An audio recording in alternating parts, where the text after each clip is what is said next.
네, 안녕하세요, 여러분들. 제가 조금 늦어서 죄송합니다. 오늘 드디어 제가 2시간을 연강을 함으로 저로서는 마지막 날이 되겠네요. 5번째 강의를 먼저 하고요. 그 다음에 한 3분 쉬었다가 6번째 마저 하도록 하겠습니다. 오늘 여러분들과 나눌 주제는 우리 건강기별의 가장 중요한 종착역인 트러스팅 갓, 하나님을 어떻게 우리가 신뢰할 것인가. 여러분들 혹시 하나님을 신뢰한다는 게 어떤 의미인 줄 여러분들은 어떻게 생각하고 계세요? 우리가 지금 여러분들 다 모인 자리가 병든 자들을 도와주고 하기 위해서 여러분들이 모이셨는데, 그렇다면 모든 병은 하나님께 기도하면 다 고쳐진다고 믿는다는 게 의미일까요? 또는 심지어는 어떤 분이 암에 걸렸어요. 그러면 그분한테 현대의학 해봤자 항암제 해봤자 필요 없으니까 그냥 하나님께 매달리고 그런 건 하지 마세요라고 얘기할까요? 도대체 트러스팅 갓이라는 게 우리에게 어떤 의미가 있는가 이겁니다. 제가 서론으로 몇 가지 슬라이드를 보여드리겠어요. 지금 이 US 뉴스라고 하는 이 웹사이트 뉴스에서는 이런 걸 보여주고 있어요. 100세까지 살 수 있는 11가지 습관이 있다. 그 중에 그 습관 중에 8번째가 바로 100세까지 살려면 어떻게 해야 된다?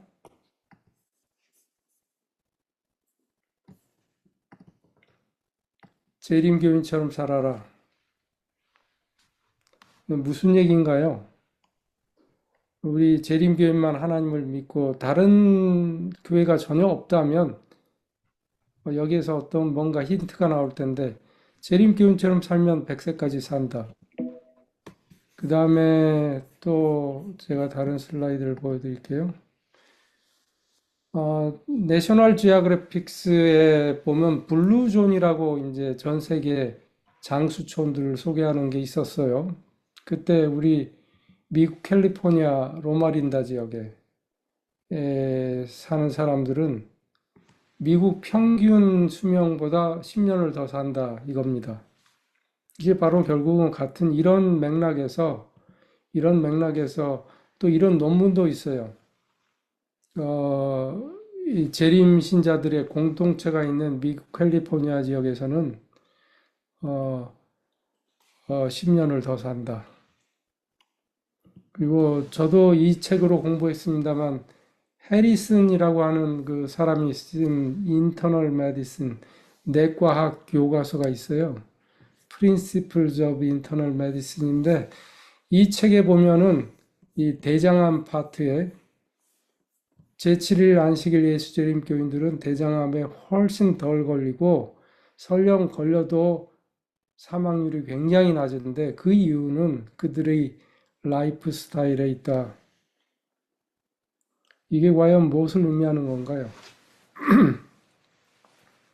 심지어는 한국의 어떤 웹사이트에서는 이런저런 다 제가 보여드린 그런 근거들을 망라해가지고 이 종교를 믿으면 10년 더 산다라고 얘기하고 있어요. 제가 여러분들에게 다시 질문을 드립니다. 과연 재림교인들이 10년 더 사는 것은 우리가 하나님을 신뢰하기 때문에 그런 건가요? 아니면 우리의 건강 생활이 달라서 그런 건가요? 그렇다면 그 건강 생활은 어디에서 오는 거였어요? 건강 기별에서 오는 거였어요. 그렇다면은 다시 이제 최종 질문은 뭐냐면 그러면 건강 기별은 우리로 하여금 10년 더 살게 하기 위해서 하나님께서 주신 건가요? 사실 이 문제를 여러분들이 잘 나름대로 이해하시고 해결하지 않으면 자칫 잘못하면은 우리 건강 기별을 어떤 장수 또는 질병을 낫게 하는 데에 도구로만 그냥 쓰이고 마는 경우가 있어서 제가 보여드리는 거거든요. 다시 한번 말씀드리지만 건강기별은 물론 이제 이거를 우리가 따라할 때 행복하고 건강하고 그렇게 사는 것 굉장히 중요하죠. 하지만 그게 궁극적인 목표가 전혀 아니다. 뭐가 목표다? 하나님을 신뢰하도록 우리의 생각이 변하고 사상이 변하는 거예요. 그래서 우리의 삶이 변하는 데 있는 겁니다. 그렇다면 이 신뢰란 무엇일까요? 신뢰. 믿음과 신뢰의 차이는 뭐예요? 제가 이제 이 슬라이드 하나를 보여드리는데, 1800년대 말에 찰스 블론딘이라고 하는 이 사람은 프랑스에서 온 고개사입니다. 여러분 잘 아시는 나야가라 폭포에다가 외줄을 매놓고 거기를 외줄타기를 하는 거예요. 그 당시에 뭐 TV 방송이 있었던 것도 아니지만 많은 사람들이 모였죠. 과연 저 사람이 저걸 건널 것인가?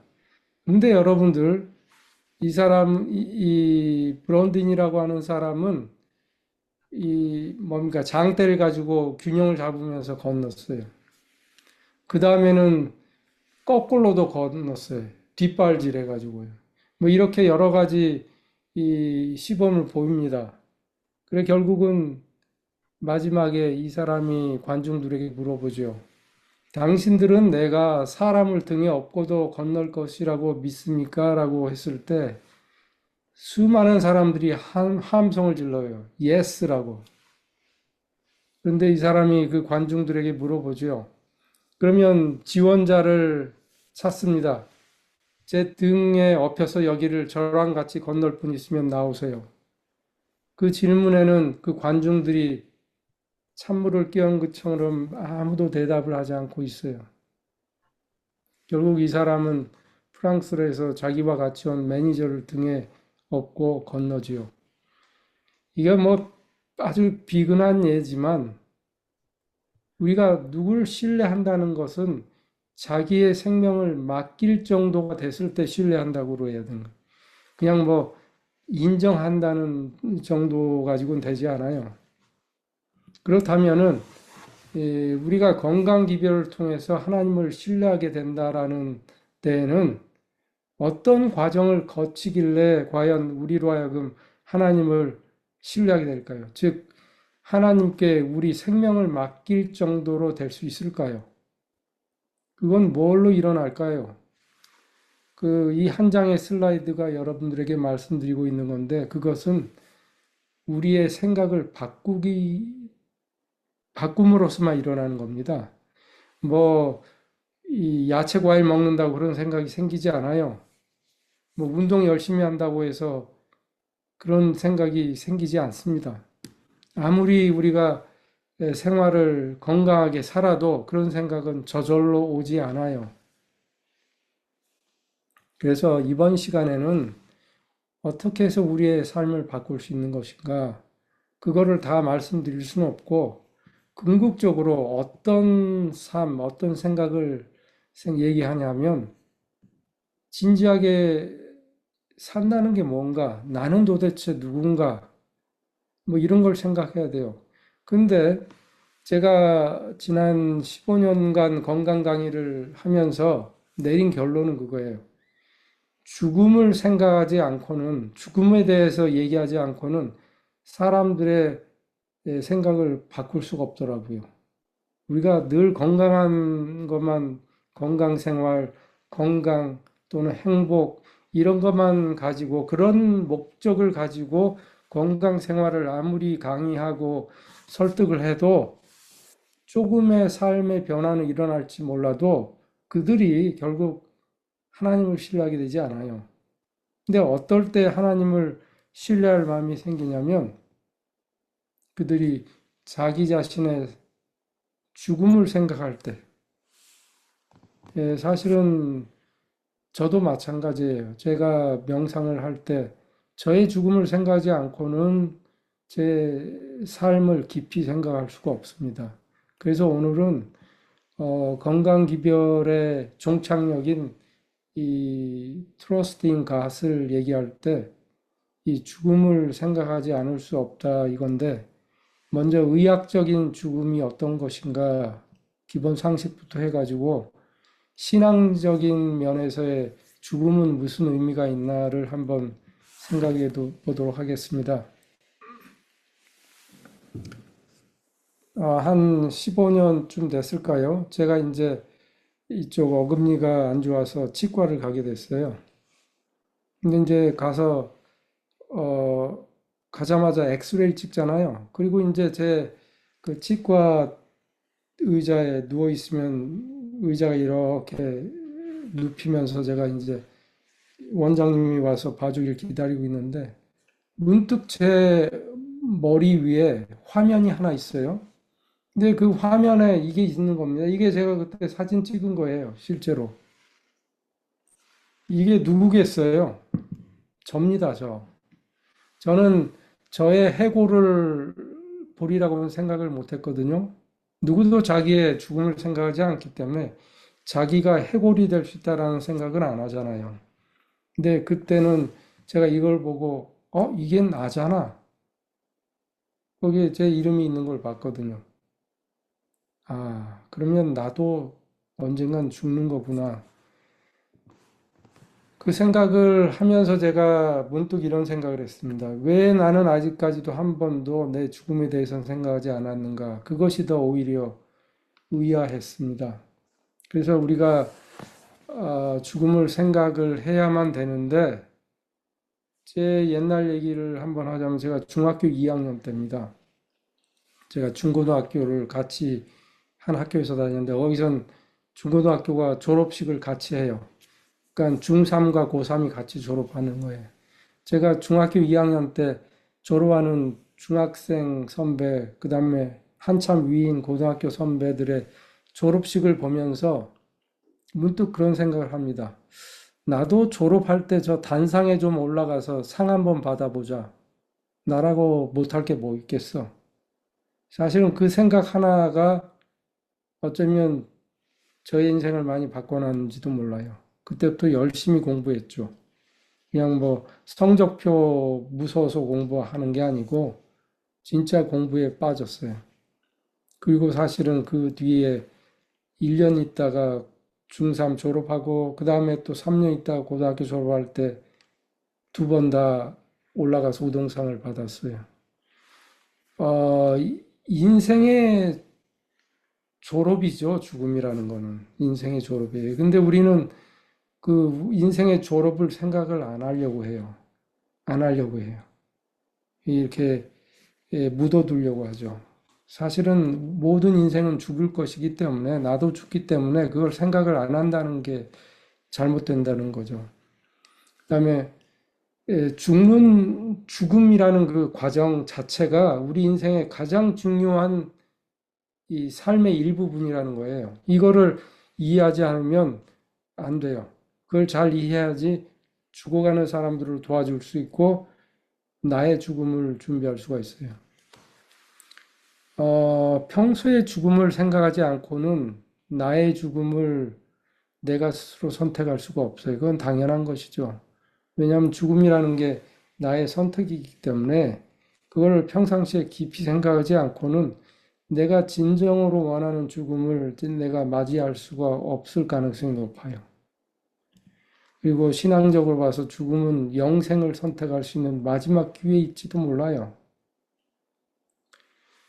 더 중요한 거는 이 지금 생활 습관, 건강 기별 이 얘기를 하면서 여러분들에게 나누고 싶은 얘기는 우리가 어떤 죽음을 목표로 두면 현재 내 자신의 위치와 거기를 잇는 선상이 내가 앞으로 살아가는 삶의 길이 됩니다. 그런 의미에서 죽음은 하나의 삶의 이정표이고 방향이기 때문에 더없이 중요한 것이죠. 이런 여러 가지 이유로 죽음은 우리가 꼭 생각을 하고 죽음에 대해서 잘 알아야 돼요. 여기 이 사도 바울도 권면하기를 이 자는 자들, 그러니까 죽음에 대해서 얘기죠. 죽음에 대해서 너희가 알지 못함을 원치 아니한다. 그러니까 부정문의 부정은 뭐예요? 강한 긍정이에요. 쉽게 얘기하면, 한마디로 얘기하면 죽음에 대해서 제대로 알기를 바란다, 이 뜻입니다. 과연 죽음에 대해서 어떻게 알아야지 제대로 아는 것일까? 제가 공부를 시작했습니다. 죽음에 대해서. 꽤 오래 몇 달 동안 공부를 했어요. 뭐 지금도 안 하는 건 아닙니다. 그런데 죽음에 관한 한 공부할 수 있는 유일한 책은 성경밖에 없더라고요. 그렇죠? 왜 그래요? 인류의 시작부터 인류의 마지막까지를 다루는 게 성경이지. 이거는 인류의 얘기가 아닙니다. 어떻게 보면 나의 얘기일 수도 있어요. 작게 봐서는 스케일을 작게 하면 바로 내가 어떻게 태어났고 어떻게 살다가 어떻게 하나님을 믿게 됐고 그 다음에 내가 어떻게 죽을 것인가. 그건 나의 얘기예요, 성경은. 그래서 우리가 성경에서 우리의 미래를 예측할 수 있는데 뭐 창세기의 1장 동안에 이제 이 지구가 생물체와 더불어 창조가 되고 난 다음에 불과 3장에 가자마자부터 사망 선고가 나오죠. 너희는 흙이니까 결국은 흙으로 돌아가게 될 거야. 근데 이 인류의 사망 선고, 여러분들 흔히 우리가 이걸 읽으면 죄의 삭은 사망이니까 너는 죄를 졌으니까 죽어야 돼. 사실 하와가 지은 죄가 왜 나까지 죽게 만들었는가?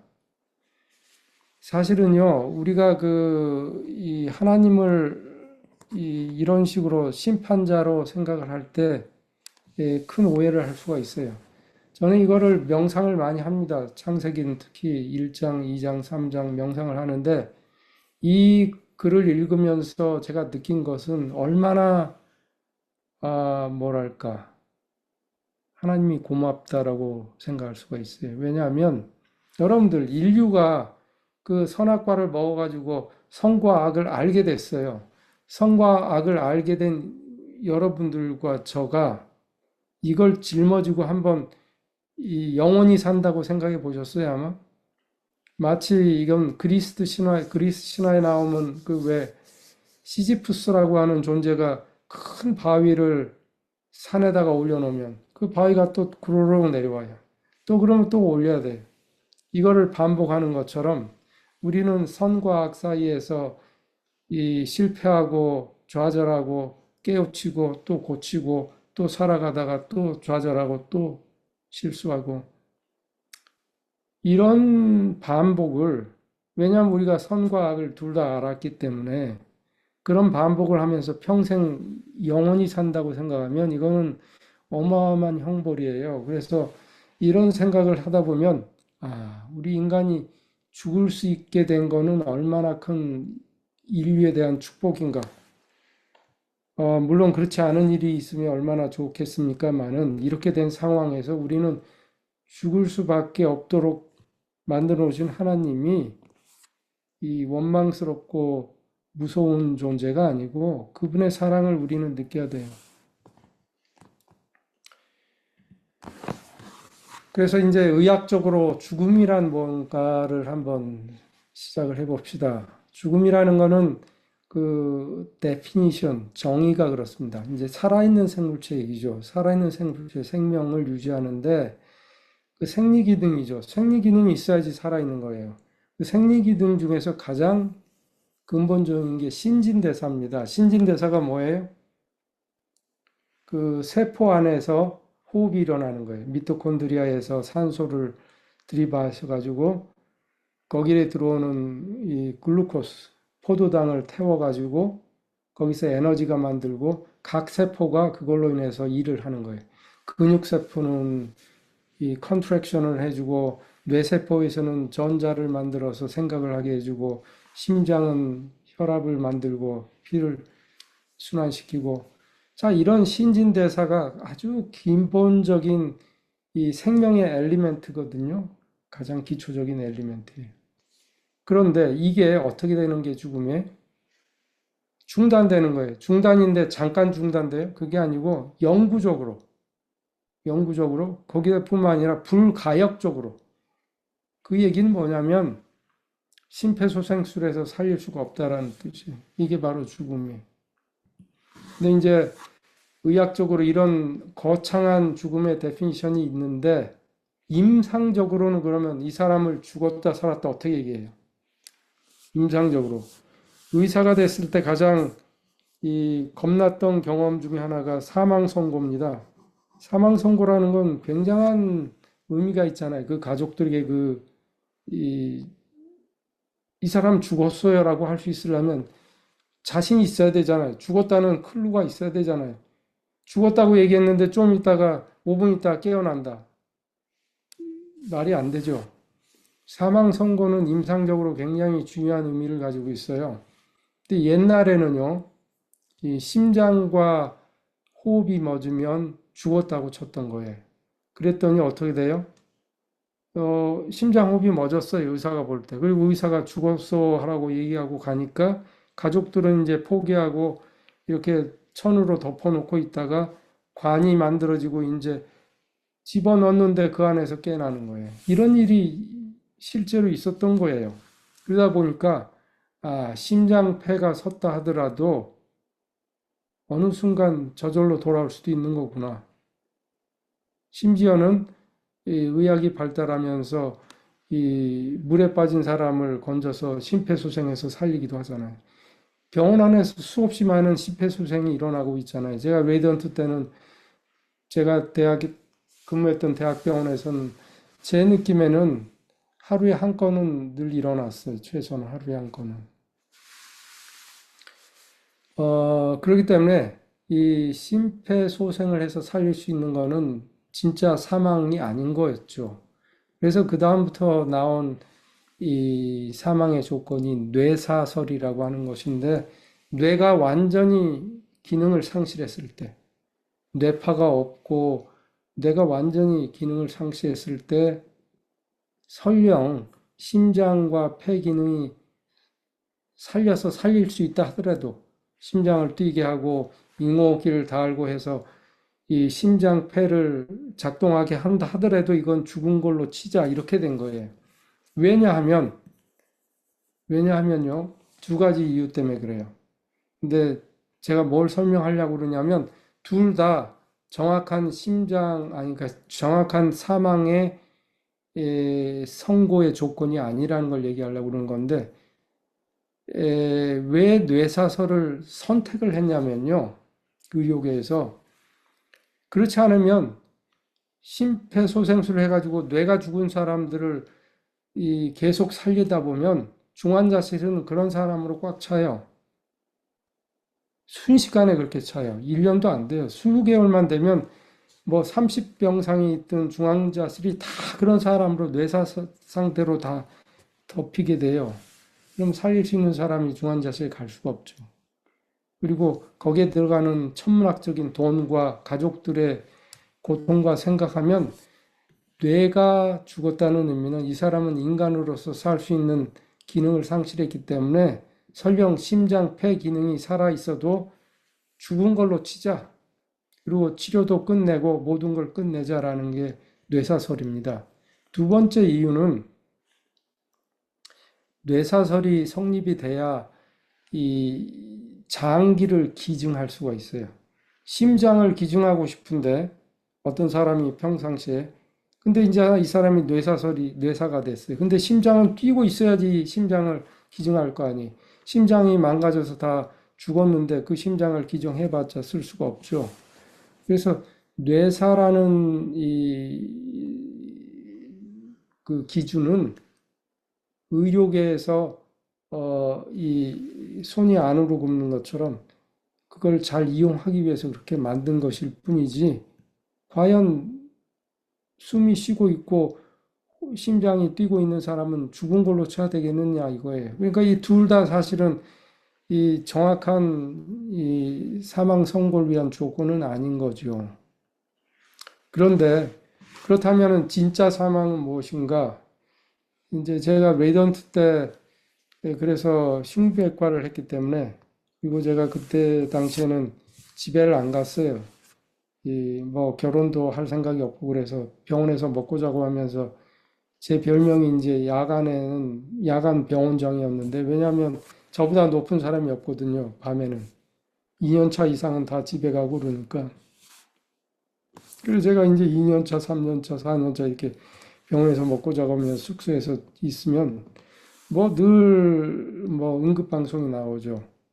그럼 제가 이제 달려가서 심폐소생술을 남의 과 환자다 하더라도 계속 했었는데 그러다 보니까 심폐소생술을 많이 하게 됐어요. 많이 늘 하게 됐습니다. 근데 하루는요, 막상 우리 과에 어떤 아이가 심장병이 있었던 아이가 이제 그러니까 심장이 멎었던 거예요. 일요일 날 아침인데 제가 그 아이가 꼭 살리고 싶어서 진짜 열심히 했어요. 한 서너 시간을 한 것 같아요. 근데 전혀 돌아오지 않아요, 심장이. 전혀 돌아오지 않아요. 근데 글쎄요, 몇 시가 됐을까? 10시가 좀 넘었을까? 누가 제 등 뒤에서 등을 툭툭 치더라고요. 그러니까 보니까 어떤 교수님이 회진 왔다가 그걸 보고 상황을 보니까 아, 이건 안 될 것 같거든요. 저한테 손 선생, 북망산 넘어갔네. 여러분, 북망산 넘어갔다는 뜻이 뭐예요? 그래서 결국은 제가 이제 스톱했는데 그 북망산을 넘어갔다는 뜻이 뭔가? 그땐 제가 잘 몰랐죠. 그냥 어렴풋이 이제는 돌이킬 수 없어, 살릴 수 없다 이 뜻으로만 이제 생각을 했는데 결국은 그게 결국 뭐냐면 사망의 근본 원인. 아까 말씀드린 대로 세포에서의 신진대사가 멎은 거예요. 세포에서.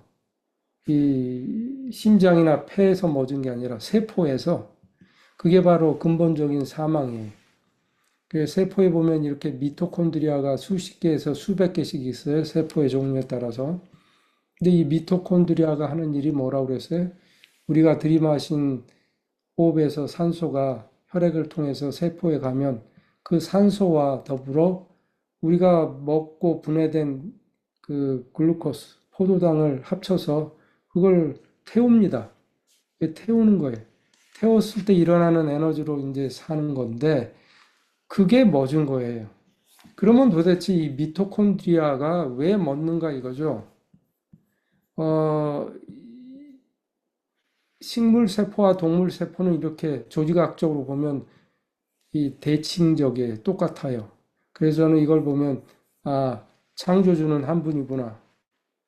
근데 이제 진화론자는 이렇게 얘기하죠. 거 봐, 식물이나 동물이나 한 세포에서 단세포에서 똑같이 나온 거야. 진화돼서 나온 거야. 같은 사실을 보고 전혀 다른 얘기를 할 수 있어요. 어쨌든 이 대칭이라고 그랬는데 식물 세포에서 보면 이 뿌리로 빨아들인 물과 공기 중에 이산화탄소를 합쳐서 뭐예요? 탄소를 물하고 합친다 해서 탄소를 수화시킨다 해서 탄수화, 그래서 나온 물질을 탄수화, 탄수화물이 카보하이드레이트잖아요. 카본, 탄소를 하이드레이트, 그러니까 수화시켰다 이거죠. 그게 바로 그 과일에서 그 과일 열매 뭐 그레인 뭐 이거 아니겠어요? 식물에서 나오는 동물을 먹이는 탄수화물 아니에요? 근데 이게 물하고 이산화탄소만 있으면 거기서 탄수화물이 생기던가요? 아니, 거기에는 어떤 에너지가 들어가요. 그 에너지가 바로 광 에너지고 이걸 광합성이라고 그러죠. 그래서 그렇다면 여기와 대칭이 되는 우리 이 미토콘드리아에서는 이 식물에서 준 오ksigen, 산소를 먹고, 그다음에 식물이 준 이 탄수화물을 먹어서 그게 분해돼서 이 글루코스가 되는데, 그걸 이제 산화시켜가지고 에너지를 만든다고 그랬는데, 이 미토콘드리아에서는 어떤 에너지가 가야지 이게 일어나는가? 여러분들 이산화탄소하고 산소만 가만 놔두면 거기서 에너지가 나와요? 아니에요. 우리 몸에서도 어떤 에너지가 세포에 그 미토콘드리아에 가해져야지만 될 거예요. 그걸 더 쉽게 설명하기 위해서 차 엔진이 있어요. 근데 여기에다가 이제 산소가 들어가고 그다음에 fuel ejection, 그러니까 그 휘발유를 이 가스로 이렇게 분사시켜서 산소하고 이 휘발유 가스가 만나면 폭발이 일어나던가요? 아니에요. 거기는 전기 에너지, 플러그에서 번쩍번쩍 해줘야 돼요. 그래야지 이 안에서 폭발이 일어나고 폭발된 힘으로 차가 움직이죠. 그렇죠? 배기가스가 나오고 차가 움직여요. 사람도 마찬가지예요. 사람도 우리가 음식을 먹고 산소와 합쳐서 이 에너지가 나온다고 그랬는데 거기에는 전기 에너지 대신에 무슨 외부 에너지가 필요할 텐데 과연 그 외부 에너지가 뭔가 이거죠. 근데 의학에서는 그걸 알 수가 없어요. 성경에 보면은 시편에 주께서 저희 호흡을 취한즉 죽어서 흙으로 돌아가나이다. 이게 무슨 뜻이에요? 호흡을 취한다는 게. 그 다음에 죽는다는 게. 이게 바로 근본적인 죽음을 얘기해요. 세포에서의 죽음. 여기서 말하는 호흡은 미토콘드리아에서 호흡을 얘기하는 겁니다. 그럼 뭐 하나님이 어느 날 갑자기 누구 죽게 할 때 목을 조이던가요? 그런 호흡이 아니에요.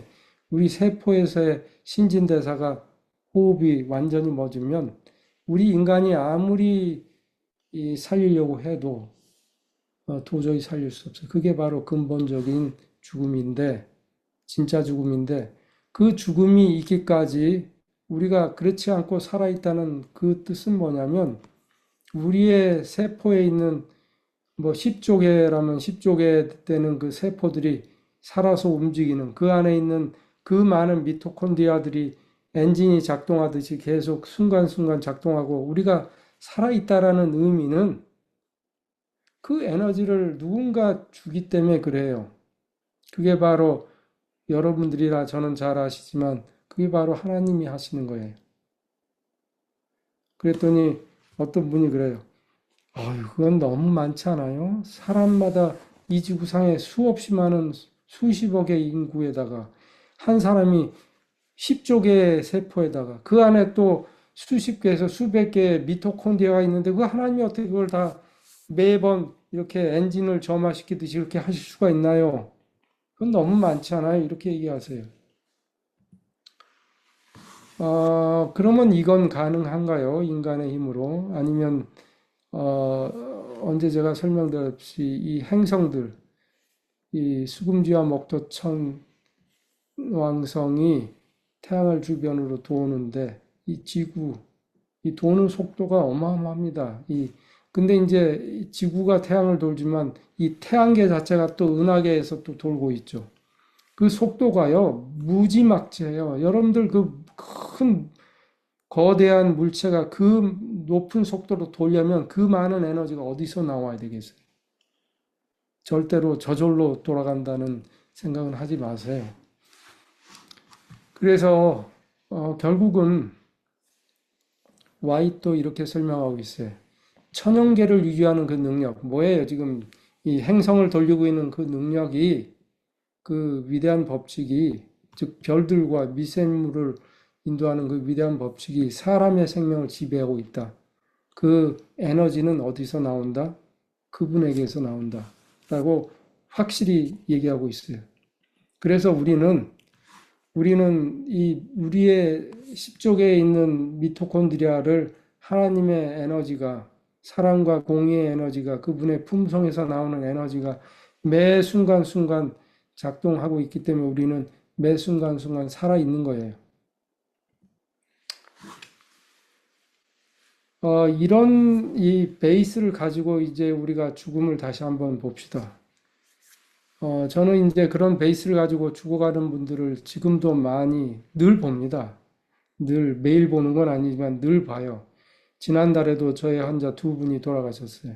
제가 그분도 돌아가실 때마다 집이든 병원에서 발치에 앉아서 마지막을 같이 하려고 하거든요. 돌아가시는 분들을 보면 죽음의 과정이 있어요. 죽음의 과정이 있는데 신진대사가 종결되고 세포 호흡이 멎는다는 것은 세포가 더 이상 아무리 산소를 넣어주고 심장에서 피를 뽑아줘도 세포가 기능을 상실하는 거예요. 그게 보니까 발가락부터 일어나더라고요. 발톱 밑이 시퍼러져요. 물론 그 당시에 혈관에 피가 잘 가고 있어요. 발바닥은 따뜻해요. 그런데 이미 이 세포가 죽었어요. 미토콘드리아들이 일을 안 해요. 거기서부터 서서히 올라가기 시작합니다. 그래가지고 결국은 이 콩팥이 먹고 소변이 딱 끊어져요. 그 다음에 장이 딱 멎어요. 그 다음에 점점 횡격막이 기능을 잘 안 하게 되고, 그래서 호흡이 불규칙해지고, 심장도 기능이 떨어지기 시작하고, 부정맥도 오기도 하고, 혈압이 떨어지고, 그러면서 가래가 차기 시작하고, 그러면, 아, 죽음이 임박했구나. 이제 뇌도 말이죠. 뇌도, 점점 기능을 상실해 가요. 그래서 돌아가시는 분들 옆에서 보면 이 눈이 안 보이기 시작해요. 그 다음에 소리도 안 들릴 거예요. 어느 순간에는. 그렇지만 의식이 없다고 해서 그분이 못 듣는 게 아니에요. 여러분들, 그래서 돌아가신 분들 옆에 가셔서는 말을 굉장히 조심하셔야 돼요. 의식 없다고 해서 그 앞에서 아무 말이나 하시지 말고 찬송가를 들려주고 좋은 얘기를 해주고, 의식이 없어도 듣습니다. 들을 수 있어요. 제가 이제 이 돌아가시는 분들이 그러면 뇌 어느 부분이 끝까지 살아있을까? 그게 궁금했었어요.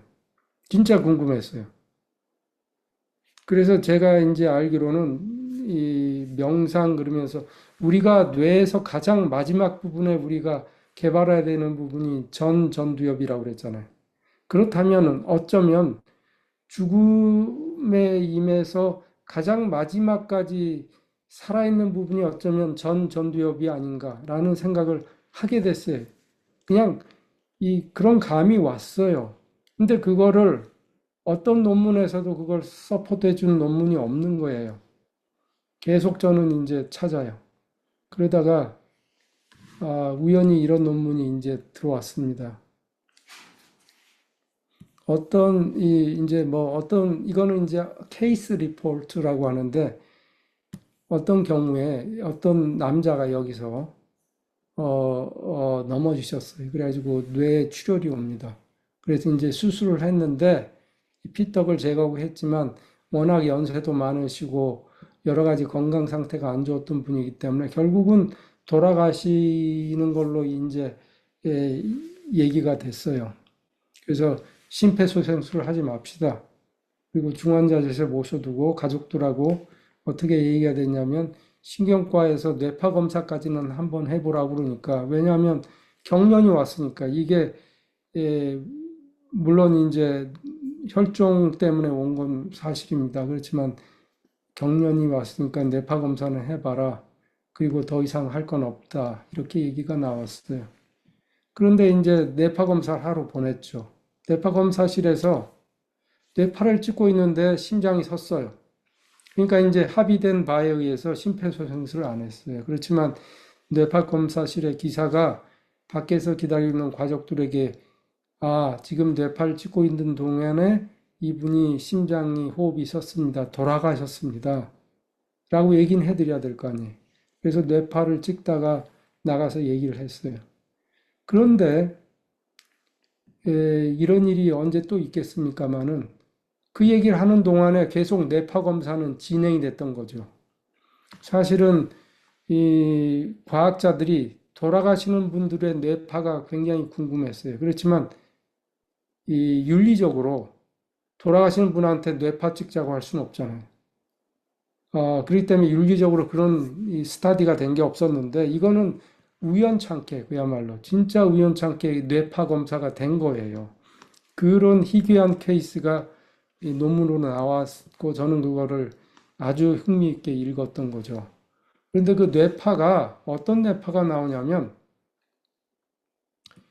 결론은 그렇습니다. 결론은 우리가 명상할 때, 꿈을 꿀 때란 명상할 때 나오는 그 뇌파, 즉 전부 전두엽에서 나오는 아주 독특한 뇌파, 이 파장이 굉장히 낮은 스무스한 뇌파하고 파장이 굉장히 높고 강렬한 그런 뇌파가 서로 이렇게 공존하는 그런 뇌파가 그러니까 전두엽에서 나온 티피컬한 그런 뇌파가 나왔던 거예요.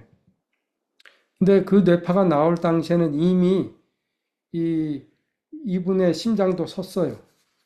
쓰고 이제, 그러니까 돌아가신 맨 마지막에 심장도 섰고, 뇌 혈액순환도 안 되고, 산소 공급도 안 되는데, 마지막까지 살았던 그 뇌 전부 전두엽. 그게 결국은 이 논문 하나로 밝혀진 것이죠. 그래서 우리가 어쩌면 우리가 평상시에 살면서 명상을 통해서 나도 모르지만 내가 가지고 있는 자유의지, 나는 절대적으로 창조주를 믿고 내가 죽으면 그분께 돌아갈 것이라는 그런 무의식적인 생각, 그게 자유의지거든요. 내가 일부러 난 그래야 돼, 이렇게 하는 게 아니고 그야말로 그냥 이 저절로 이루어지는 그런 생각을 우리가 전부전답에서 만들어 놨을 때 결국은 죽음을 맞이했을 때 우리의 선택이 이루어질 수 있는 마지막 순간에 의식은 없더라도 이게 바로 우리가 살면서 우리의 영성을 개발해야 되는 이유인 것이죠. 왜냐하면 죽음은 우리가 창조주를 선택할 수 있는 마지막 기회이기 때문에. 그래서 어떻게 보면은 우리가 신앙적으로 죽음이라는 게 마지막이 아니잖아요. 그래서 두 가지 종류의 죽음을 생각할 수 있어요. 하나는 그야말로 그 순간 영원히 죽는 죽음이죠. 그렇지만 하나의 죽음은 우리가 하나님을 믿고 그분이 우리를 다시 살려낸다는 것을 믿을지인데 그것은 영원한 삶을 가기 위한 하나의 문이에요. 그 무슨 문이에요? 예수님을 통한 문이에요. 이 영혼으로 향하는 문. 그게 바로 사망이에요.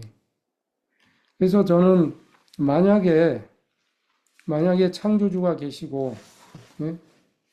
그분이 우리의 매 순간의 삶을 유지해 주신다면 그것을 우리가 인정한다면 당연히 우리의 죽음도 그분이 관리하실 것이라는 것이죠. 창조주가 계신다고 하면서 죽음만은 내가 어떻게 내 힘으로 어떻게 해봐야 되겠다. 그거는 말이 안 돼요.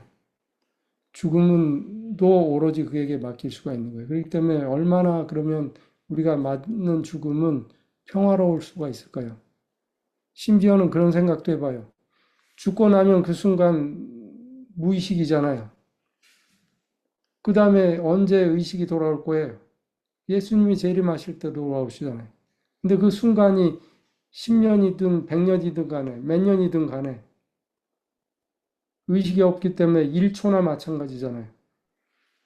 무슨 얘기냐면 여러분들이 돌아가시는 순간이 예수님을 맞는 순간이에요. 영혼을 향해서 가는 순간이에요. 그러니 어떻게 보면 죽음이라는 것은 이 진짜 지긋지긋한 힘든 삶을 마치고 영혼으로 넘어가는 순간인 거나 마찬가지예요. 그러면 얼마나 어떻게 보면은 축제의 순간이 될 수가 있는 거죠. 그렇죠? 그거는 여러분들이 어떤 생각으로 죽음을 이해하고 어떤 죽음을 여러분들이 만들어 나갈 것이며 그 죽음을 어떻게 맞이할 것인가에 따라서 그만큼 큰 차이가 있는 거예요. 절망과 그 손실에 의한 슬픔과 그것만으로 끝나는 게 아니고 그래서 당연히 이 바울이 다시 얘기하지만 죽음에 대해서 우리가 잘 알아야 된다. 그거는 단지 그냥 슬퍼하지 않게 하는 것뿐만 아니라 그분이 우리를 데리러 오실 거라는 것을 믿게 될 것이기 때문이에요. 예수님이 이 세상에 사실 때 죽었던 사람 셋을 살립니다. 그 셋 중에 유일하게 한 사람은 아시다시피 예수님의 친구 나사로. 이 나사로의 경우는 특별해요. 다른 사람들에 비해서 이 세 번째 나사로는 친구가 죽어간다는데도 일부러 안 오시잖아요, 예수님이. 그러다가 죽은 지 얼마 만에 와요. 3일 만에 도착하시잖아요. 그래가지고 이미 무덤에서 썩어가고 있는 그야말로 썩은 시체를 살리시는 거예요. 이건 살리는 정도가 아니라 이거는 쉽게 얘기하자면 부활입니다. 부활. 죽음에서의 부활을, 이거는 뭐 죽은 사람 바로 살리는 그런 게 아니에요. 그래서 전혀 다른 거예요. 사실은 예수님은 그래서 이 죽음은 죽을 병이 아니었던 거야. 왜냐하면 부활이라는 것을 우리에게 알려주시기 위해서 그랬던 것이기 때문에. 그리고 나서 예수님이 이렇게 말씀하세요. 이거는 여러분들이나 저에게도 하시는 말씀이에요. 나를 통해서, 그렇죠? 이 죽음의 문을, 예수님의 그 문을 통해서, 예수님을 믿는 믿음을 통해서 우리는 다시 부활하는 건데, 죽어도 살 수 있다. 이 부활을 할 수 있는 거다. 이 얘기 아니에요. 그러니 너희도 나를 믿겠느냐? 여러분들도 한번 잘 생각해 보세요. 예수님을 그렇게 믿으실 수 있겠어요? 죽어가는 순간 내 생명을 편안하게, 이 세상의 생명이죠. 이 영원한 생명이 아니라 세상의 생명을 편안하게 놔주고 피스풀하게 마치 아기가 엄마의 품에 안기듯이 그런 모습으로 여러분들 죽을 각오가 돼 있으세요? 그렇게 죽을 수 있겠어요? 전도에서 보면 이런 말씀이 나와요. 이제 제가 왜 이거를 찾게 됐었냐면 어떤 분이 건강 강의를 하니까 저한테 물어보더라고요. 닥터 손, 사람이 말이에요. 진짜 죽는 순간까지도 살려고 하는 그런 아무리 비천한 상황에서도 살려고 하는 그 의지가 있고 욕망이 있는데 그건 도대체 어디서 오는 겁니까? 어디서 올까요? 뇌 어디서 올까요? 뇌? 어떤 욕망일까요, 그게? 성경에 보면 이렇게 나와요. 창조주께서 우리 마음에, 즉 우리 뇌 어딘가에는 영혼을 사모하는 마음을 심어 놓으신 거예요. 영혼을 사모하는 마음을 심어 놓았다는 뜻은 우리 heart, 우리 마음에, 우리 뇌에 이터니티라는 영혼을 이미 세팅해 놨어요. 세팅이 안 돼 있으면 영혼이 뭔지 알 게 뭐 있어요. 그 세팅이 없으면 영혼을 바랄 수도 없어요. 왜냐하면 영혼이라는 게 모르니까. 우리 마음에 없으면 영혼이 살고자 하는 욕망도 없겠죠. 그래서 이걸 보면서, 아, 하나님께서 우리에게 영원히 살고자 하는 희망을 만들어 놓으신 거예요. 그래서 우리가 아무리 힘들어도 일어날 수 있고, 심지어는 죽음 앞에서조차도 좌절하지 않을 수 있는 거예요. 다른 얘기로 하면, 그러면 창조주가 계세요. 그분이 우리 마음에 영혼이라는 걸 세팅을 해 놓으셨어요. 그래서 그걸 갈구하게 만들어 놓으셨어요. 그리고는 죽으면은 나 몰라라 하실까요? 아니에요. 그분이 우리에게 영혼을 갈구하게 해 놓으신 것은 내가 죽어도 영혼이 살 수 있다라는 희망을 끝까지 버리지 말라는 의미에서 영혼이라는 그거를 우리 마음에 세팅을 해 놓으신 거예요. 그래서 우리는 이런 성경의 구절들을 묵상하면서 읽을 때 그분을 신뢰할 수가 있어요. 우리의 우리의 생명을 놓고도 그분을 신뢰할 수가 있는 것이죠. 그래서 우리가 산다는 것은 무엇인가, 그럼? 무엇인가? 제가 건강 강의를 하면서 우연히 그 웹사이트에서 발견한 이 사진 한 장. 이 노인이, 뭐 시골 노인 같죠? 그렇죠? 예. 뭐 수수한 차림에 옷을 보면 그래도 깨끗하잖아요. 눈빛을 보면은 초롱초롱 하시잖아요. 얼굴은 보면 구릿빛이잖아요. 저는 사실은 이 노인이 저의 삶에 어떻게 보면 그 모델이 됐어요.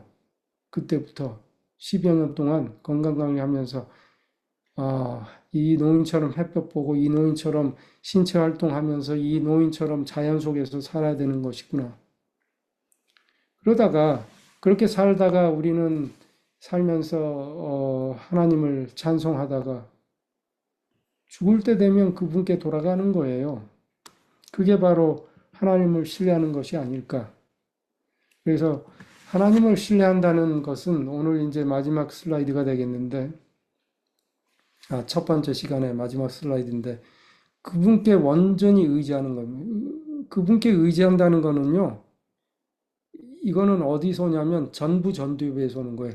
내 힘으로는 되지 않아요. 자기를 부정해야지만 이 누군가를 의지하게 되지, 내가 살아있으면요, 어느 누구도 의지할 수 없습니다. 여러분들 부모는 믿을 수 있어요? 그렇게 안 돼요. 내가 살아있기 때문에. 그래서 결국은 그분께 온전히 의지한다는 것이 하나님을 신뢰한다는 뜻은 무슨 얘기냐면 신앙적으로 봐서 내 자신을 부정할 정도가 돼야 돼요. 어, 뭐냐면 우리의 영성이 개발되는 거고 전부전두엽이 개발돼야 돼요. 그래서 그렇게 될 때 그분이 우리의 생명을 매일 지금 매 순간에도 지금 내가 살아있는 이유가 내가 뭐 음식 먹고 내가 내 몸 관리하고 건강 관리해서 살아있는 게 아니고 그분이 무수히 많은 내 세포에 미토콘드리아의 엔진 같은 그걸 작동시키고 계시니까 내가 살아있는 거예요. 그렇게 할 때 우리는 심지어는 죽음을 넘어서의 영생까지도 바라볼 수가 있고, 그리고 하나님을 신뢰하게 되면 이 죽는다는 문제는 내 문제가 아니에요. 내가 이 감당할 수 있는 영역이 아니에요. 이건 창조주께서 관여하실 문제고, 그분께서 영혼을 우리에게 사모할 수 있게 마음을 주신 걸 보면 분명히 그분께서 이거를 해결해 주실 거라고 믿는 거예요. 그래서 죽음은 어떻게 보면 창조주에게 돌아가는 어떻게 보면 우리 인생에 있어서 가장 아름다운 클라이막스. 그 힘든 삶을 이제 내려놓을 수 있는 이렇게 생각을 하시게 되기까지는 여러분들이 이게 남의 이제 어떤 이 경험도 아니고 남의 사상도 아니고 이게 순수히 여러분들의 사상이 되기 위해서는 여러분들이 매일 밤에 제가 명상을 해야 된다고 말씀드렸는데 그 명상의 과제 중에 하나도 여러분들의 죽음, 나는 어떻게 태어났으면 나는 누구인가라고 하는 것부터 시작해서 인류의 시작이 어떻게 태어났고 어떻게 죄가 들어왔고 어떻게 우리가 하나님을 맞이하게 됐고 어떻게 우리 인생은 인류는 마치는가를 떠나서 나의 얘기로 돌아가서 내가 어떻게 태어났고 내가 그분을 어떻게 받아들이고 내가 어떻게 죽을 것이고 내가 어떻게 그분께 돌아갈 것인가를 생각할 수 있게 되는 것입니다. 이것이야말로 우리가 공부해야 될 이 건강 기별의 종착역이라고 저는 믿습니다. 네, 좀 어려운 강의였지만 여러분들이 들어주셔서 감사드리고요. 어, 일단 한 3분에서 5분 쉬고요. 그 다음에 두 번째 시간은 좀 강의가 좀 짧거든요. 제가 그동안 했던 강의를 좀 요약하고 해서 결론을 짓는 겁니다. 그러니까는 좀 짧게 끝나고 여러분들이 혹시 그동안 가지고 계시는 그 질문에 대해서 어, 나누는 그런 시간을 갖도록 하겠습니다. 5분 정도만, 3분 정도만 물 마시고 스트레칭 하시고 화장실 다녀오신 분 다녀오시죠. 네, 네. 알겠습니다. 네. 수고하셨습니다. 물 드시고 감사합니다. 스트레칭 좀 하고요. 3분 후에 다시 모이겠습니다. 네, 우리 강사님께서도 조금 쉬시고 네, 잠깐만 기다려 주세요.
네, 3분이 지났습니다. 네, 시작할까요? 네, 네, 잠깐만요. 제가 공유를 다시 해야죠. 네.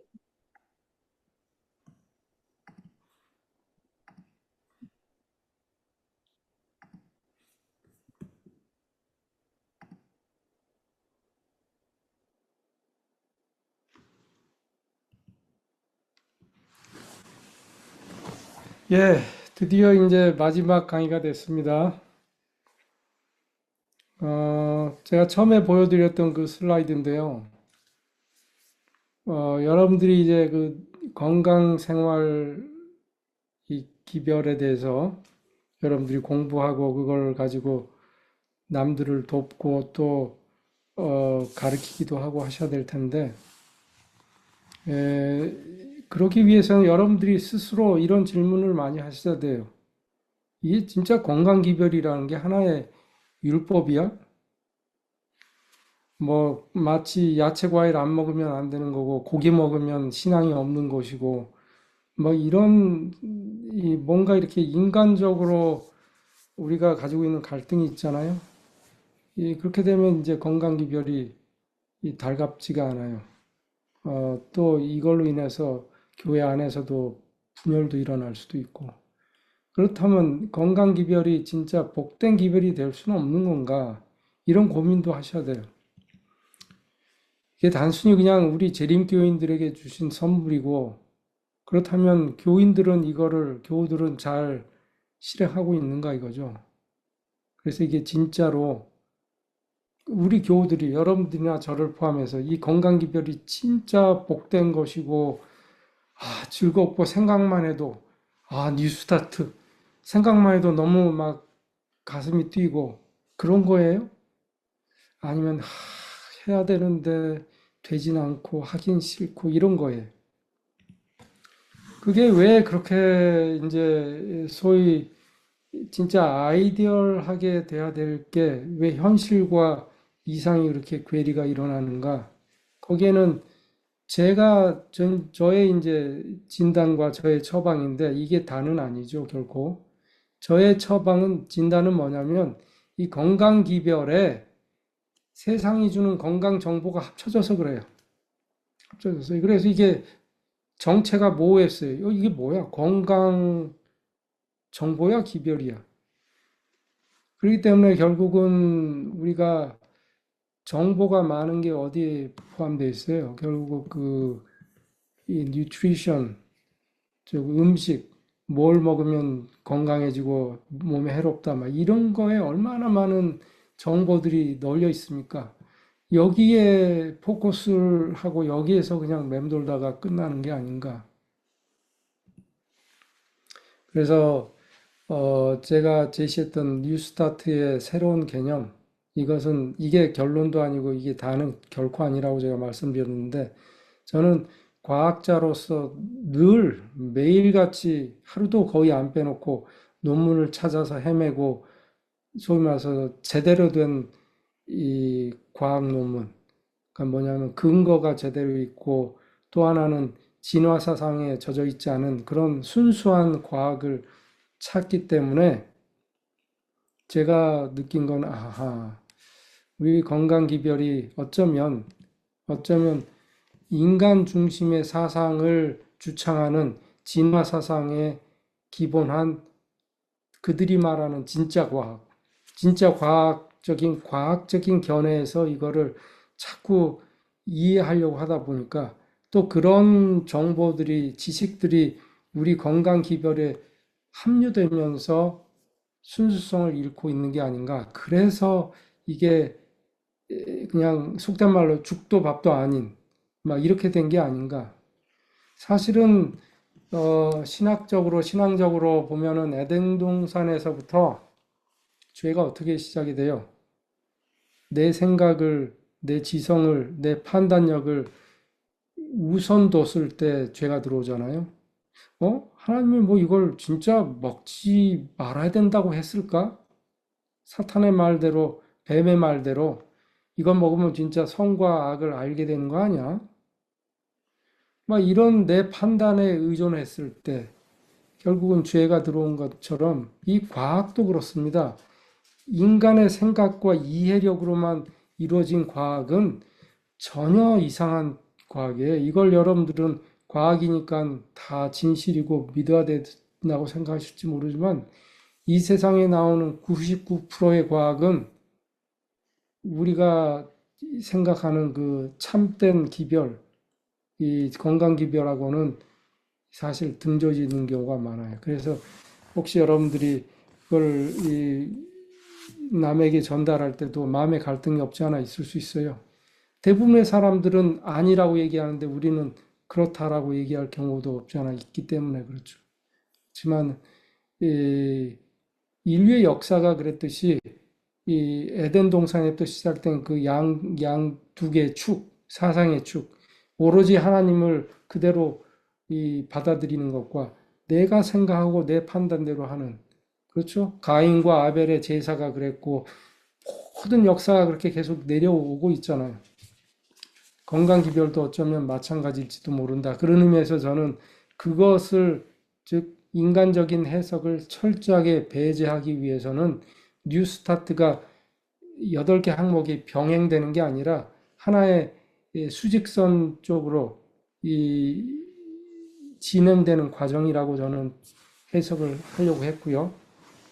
처음 4개 항목은 창조주께서 우리에게 주신 축복.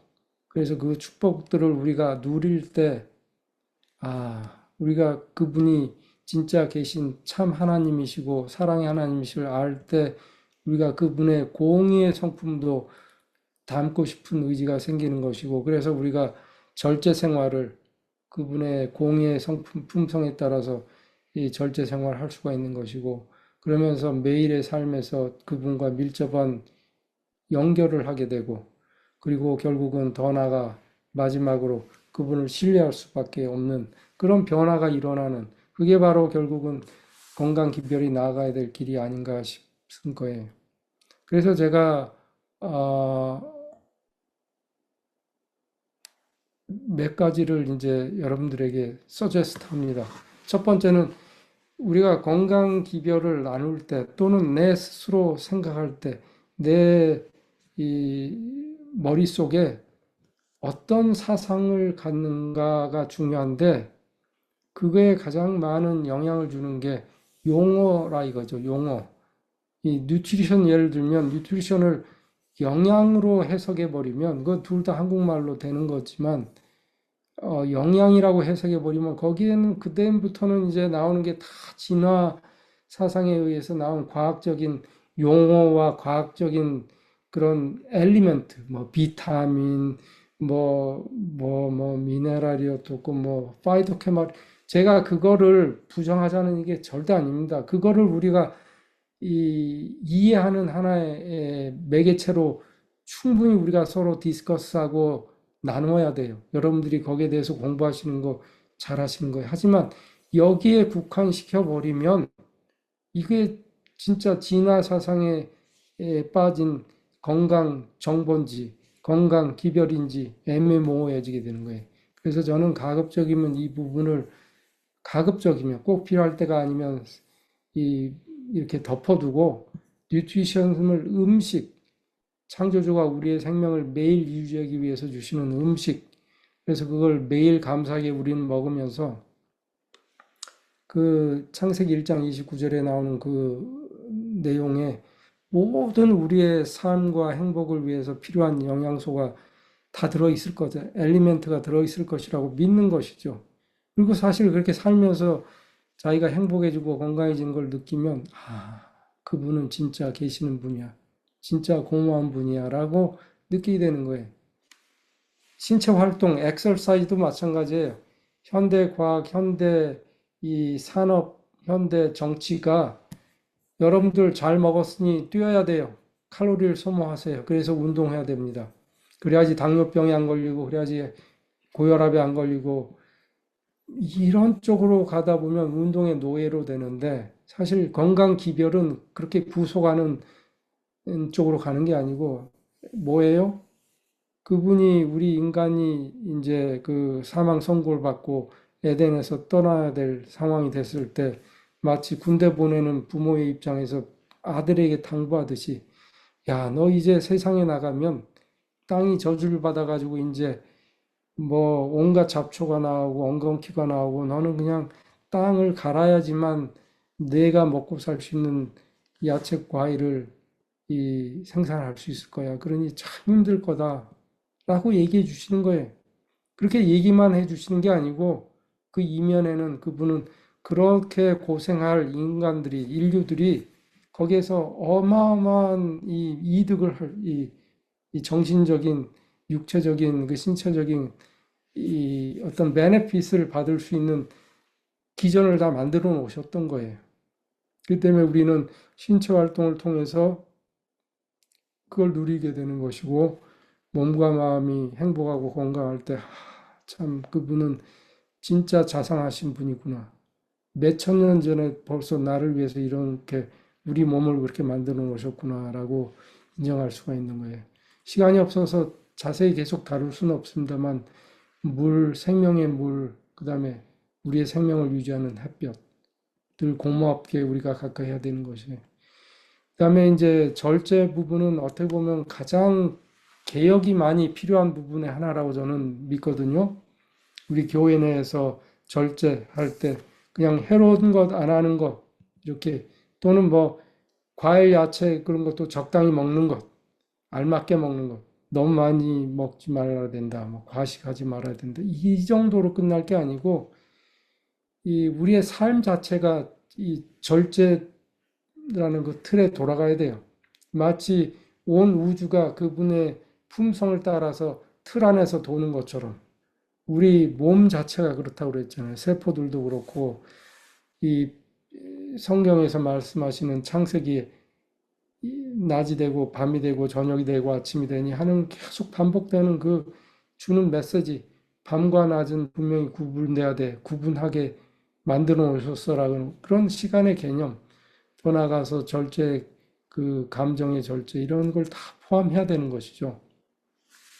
그래서 다시 얘기해서 이 8개 항목은 병행되는 게 아니고 하나님을 신뢰함을 목표로 해서 나머지 6개 항목들을 우리가 잘 이용하면서 절제라는 틀 안에서 그분을 발견하고 그분의 품성을, 성품을 닮아가는 것이라고 해서, 그래서 절제는 굉장히 중요한 것이고 그분의 그 성품 중에서도 특히 공의를 닮아가는, 공의라는 게 뭐예요? 그 사랑의 복음이 그냥 의가 없으면 이 그거는 어떻게 보면은 이루어질 수가 없는 거예요.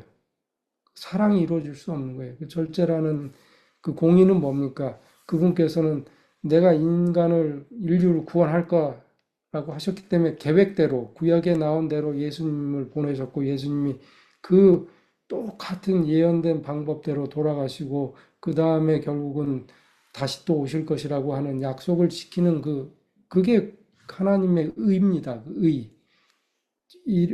뭡니까? 그 절대로 그 틀 안에서 이루어지는, 결코 뭐 랜덤하게 이루어지다가 안 이루어지다가 뭐 그렇게 되는 게 아니죠. 그게 바로 하나님의 의예요. 그래서 그 의를 인해서 우리는 그분의 복음을 믿을 수가 있어요. 그게 그런 의미에서 우리가 삶도 그 절제 틀에서 그분의 의를 배워가 나가는 것이라고 저는 생각을 해요. 어, 이제 에어 얘기를 할 때 그냥 뭐 신선한 공기 마셔야 돼, 환기 잘해야 돼, 이걸로 끝날 게 아니고 우리가 마시기 위해서는 호흡을 해야 되잖아요. 호흡이 우리의 의지에도 달려 있다고 그랬잖아요.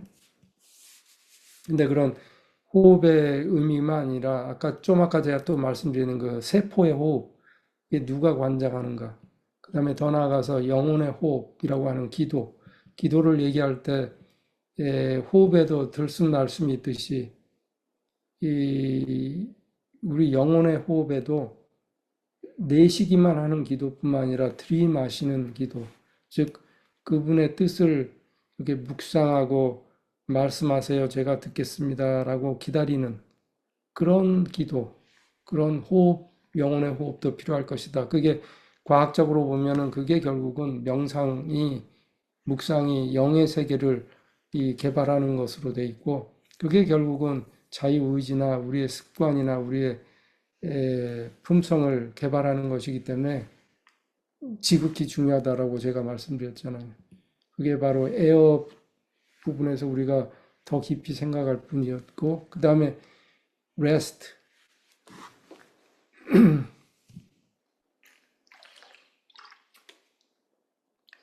그 휴식을 과학적인 견지에서 여러분들이 휴식을 공부하다 보면은 이제 현대 과학이 가지고 있는 휴식의 의미는 그겁니다. 쉬어라. 일상에서 벗어나서 쉬어라. 그리고 비워라. 막 그냥 막 돌아가는 뇌가 막 돌아가고 하는 고고고고 해서 좀 마음을 비우고 이렇게 내려놔라.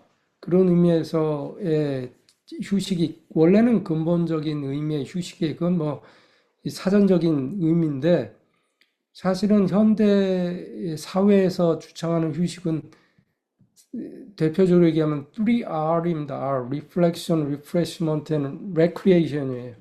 그래서 어떻게 보면 이 사람들이 그래서 하루를 쉬게 된 거죠. 하루를. 일요일인데 하루를 쉬는 거예요. 그 일요일이 우리에게 무슨 의미가 있어요? 그날은 뭐 일하던 걸 멈추고 가족들과 시간을 보내고 그다음에 운동도 하고 자기 취미 생활도 하고 예? 그러면서 자기의 삶을 리프레시하는 것이라고 하는 게 바로 현대 과학, 현대 사회에서 주창하는 휴식의 의미입니다. 근데 이게 바로 우리가 주의해야 되는 거예요. 이게 뭐 다 100% 틀리다는 게 아니고 그렇게 하지 말아야 된다는 건 아니지만 여기에 틀에 우리가 휴식을 맞춰 놓기 시작하면 이 이상한 쪽으로 가요. 그 성경에서 말하는 휴식은 아까 제가 말씀드린 대로 낮과 밤을 구분해서 창조를 하시면서 계속 강조하셨는데 우리의 휴식은 매일 밤에 일어납니다. 그렇게 창조주는 만들어 놓으셨어요. 그래서 우리 생리가 밤이면은 모든 장기가 쉬게 돼 있어요. 그렇지만 우리는 그렇지 않아요. 일을 열심히 하고 나면 집에 오면은 리워드가 필요해야 돼요. 저처럼 지금 바쁘게 일하고 온 사람이 저녁은 아주 멋들어지게 맛있게 잘 먹어야 된다고 생각할 수가 있는 거예요. 그게 바로 현대인들의 사상이에요. 그렇기 때문에 그렇게 저녁을 잘 먹고 나면 휴식은 없어요. 모든 장기가 밤새 일해야 되기 때문에. 이렇게 그냥 창조의 그 원리가 그냥 송두리째 뒤바뀌는 그런 개념 하나 때문에. 그래서 사실은 그런 거를 우리가 잘 휴식을 생각할 때도 이해를 해야 됩니다. 그 개념을. 근데 이제 더 나아가서 일주일에 아까 제가 하루를 말씀드렸는데 이 현대 과학, 진화 사상이 주창하는 현대 과학, 그다음에 사회 과학, 그다음에 정치, 경제가 주창하는 하루를 쉰다는 그런 의미에서 과연 안식일이 존재하는 것인가? 그러니까 우리는 일요일 대신에 안식일 날, 토요일 날 쉬어야 되는가? 이런 쪽으로 또 생각하다 보면 이거는 또 배가 산으로 가게 돼요. 사실은 그래서 제가 과학자적인 입장에서 제가 뭐 신학적인 배경도 없고 제가 이걸 주장할 수는 없는데 그냥 한 과학적인 관점에서 이 안식일의 뜻이 무엇인가를 제가 공부를 했고 제가 지난번에 여러분들에게 잠깐 보여드렸어요. 이 결론은 안식일도 창조물이고 모든 창조물이 그분의 이 성품을 표현하고 있듯이 우리 인체도 그렇고 모든 이 천연계가 그렇듯이 안식일도 창조물이기 때문에 그분의 성품이 표현되어야 될 것이다라는 것이죠. 어떻게 표현이 돼요? 하나님이 안식일만은 완전히 베이컨트하게 그날은 너희가 하던 일주일 동안 하는 모든 일을 아무 일도 하지 말라고 그랬어요. 비워두라고 그랬어요. 비워둔 얘기는 우리에게 그것을 다시 뭔가 채우라는 뜻인데 뭘로 채워야 돼요? 창조의 성품으로 채우는 거예요. 그분의 사랑과 공의의 성품을 우리가 이렇게 실행해야 되는 것이죠. 그래서 결론은 안식일은 일주일에 한 번씩 내가 다시 한번 나의 창조주를 되새기는 날이고요. 그래서 그분을 한 번씩 닮아가는 것을 점검하는 날이고, 그래서 그 날은 그분의 성품으로 채워야 되는데 어떻게 채워야 하는가 이거죠. 이게 저의 큰 고민이었어요. 의사로서 안식일 날 한 달에 한 번은 이제 병원 당직이에요. 병원에서 입원 환자들을 봐야 돼요. 그래서 제가 속으로 의사는 예수님께서 지상생애 하실 때 안식일 날 병자를 고치셨으니까 나는 안식일 날 일해도 돼. 그렇게 저스티파이 할 수는 없다고 저는 믿어요. 그렇지만 제가 어느 날부터 그렇게 마음을 먹었어요. 이 안식일 날 회진 갈 때는 평일 날 회진 가는 날과 달리 기도를 해요. 하나님, 오늘은 병원에서 일을 합니다. 일할 때 그 아픈 사람들을 진짜 잘 이해하게 도와주세요. 그리고 그분들에게 기회가 있을 때마다 하나님의 사랑을 전달할 수 있도록 지혜를 주십시오. 이렇게 기도하고 가요. 이렇게 할 때 제가 똑같은 일을 하더라도 그 안식일은 제가 보는 이 태도가 달라졌기 때문에 저로 인해서 이 어떤 똑같은 의술의 혜택을 받더라 하더라도 다른 날과는 그분들이 달리 느낄 것이에요. 무슨 얘기를 하려고 그러냐면 그래서 안식일은 제 주변의 사람들이 복을 받는 날이 되어야 될 거라고 저는 믿는 것이죠. 그게 바로 안식일이 복된 날이에요. 근데 우리는 아직도 안식일 날 나 교회 나가니까 복 주세요. 복 받으려고 안식일 날 하고 싶은 것도 참고 TV도 안 보고 내 지금 참고 있으니까 복 주세요. 이렇게 안식일을 어프로치 하는 게 아니고 나로 인해서 안식일만은 나와 내 가족이 아닌 다른 사람들이 복을 받는 날. 그게 바로 창조주의 성품이 재현되는 날이라고 저는 믿는 것이죠. 그래서 트러스트 인 갓은 제가 오늘 좀 아까 설명드린 대로 우리의 영원한 삶을 가기 위한 영생의 문, 즉 그리스도 예수의 를 통하는 그런 과정이다라고 우리가 이해하는 것이고 그렇게 했을 때 이 건강 기별이 가지고 있는 그 진짜 간단하지 않아요? nutrition, exercise, 뭐 water 뭐 이렇게 나가는 그 단어 하나가 주는 그 메시지는 어마어마한 것이 그 우리가 그것을 이 단어 속에 숨겨진 그런 큰 이 배경을 이 뼈만 보는 게 아니라 그 붙어 있는 살까지 다 소화할 수 있을 때 그게 진짜 건강 기별이 될 것이라고 저는 생각을 합니다.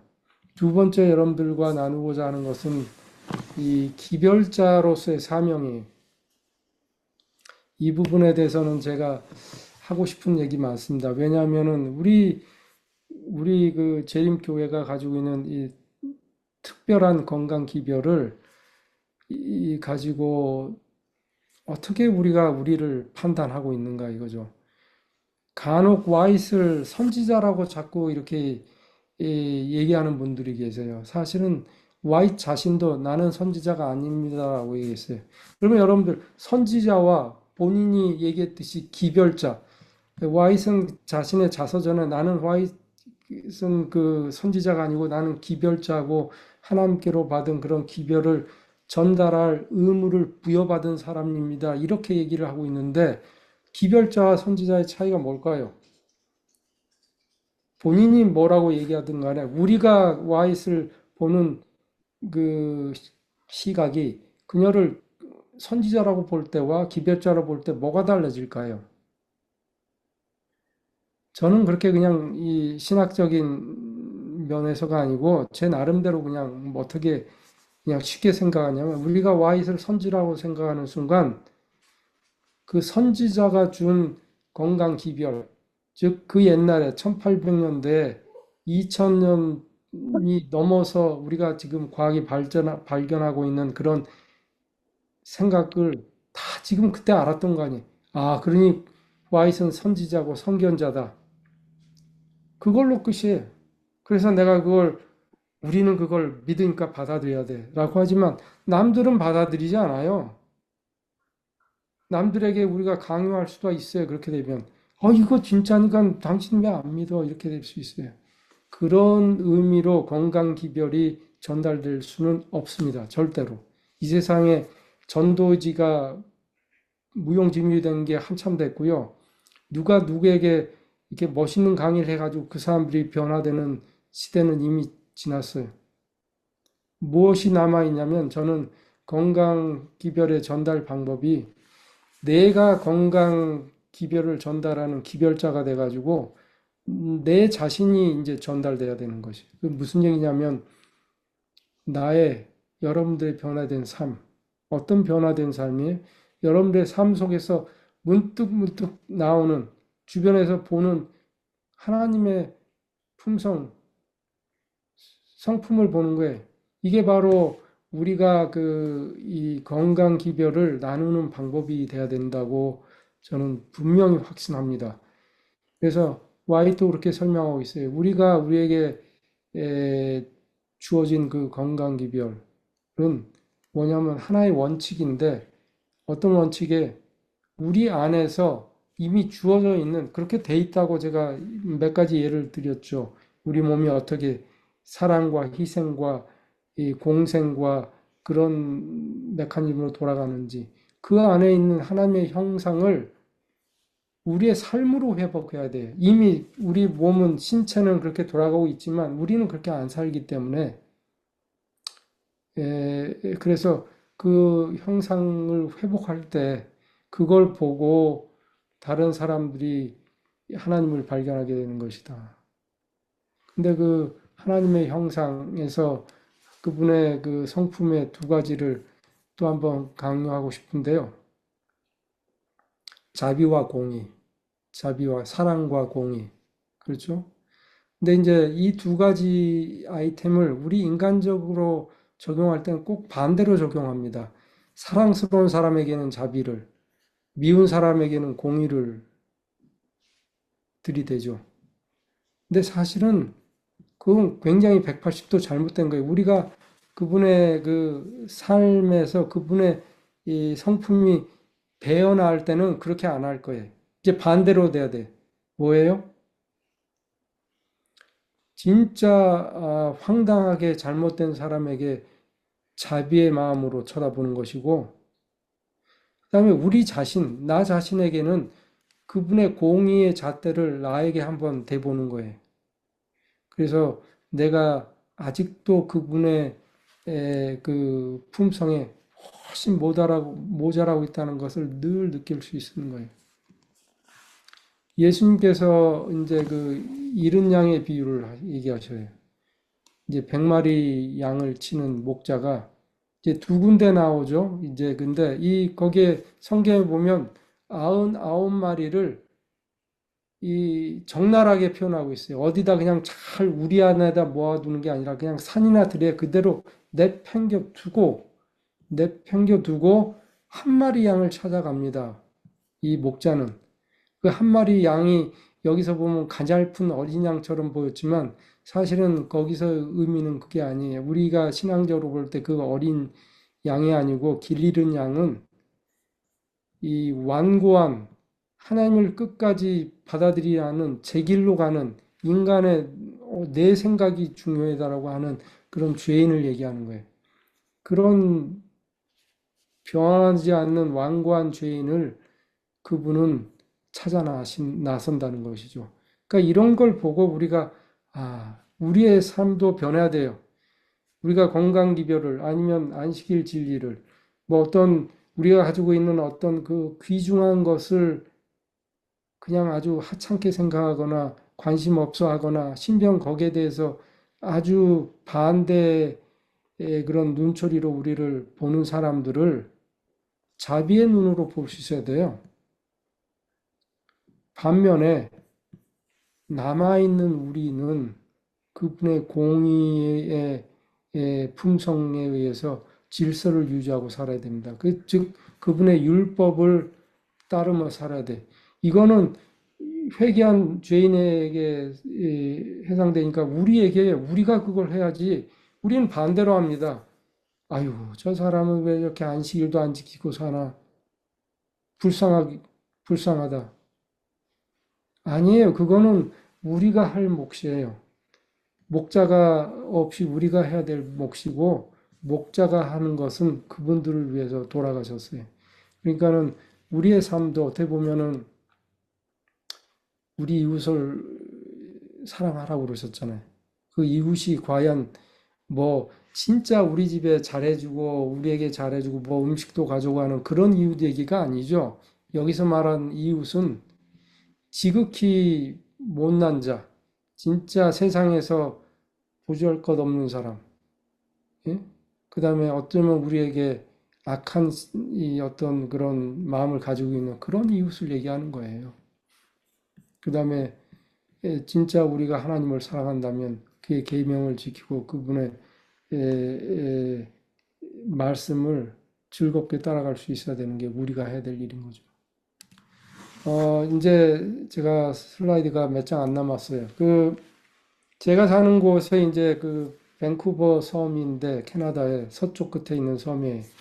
뭐 타이완만한 섬이니까 꽤 큰 섬이죠.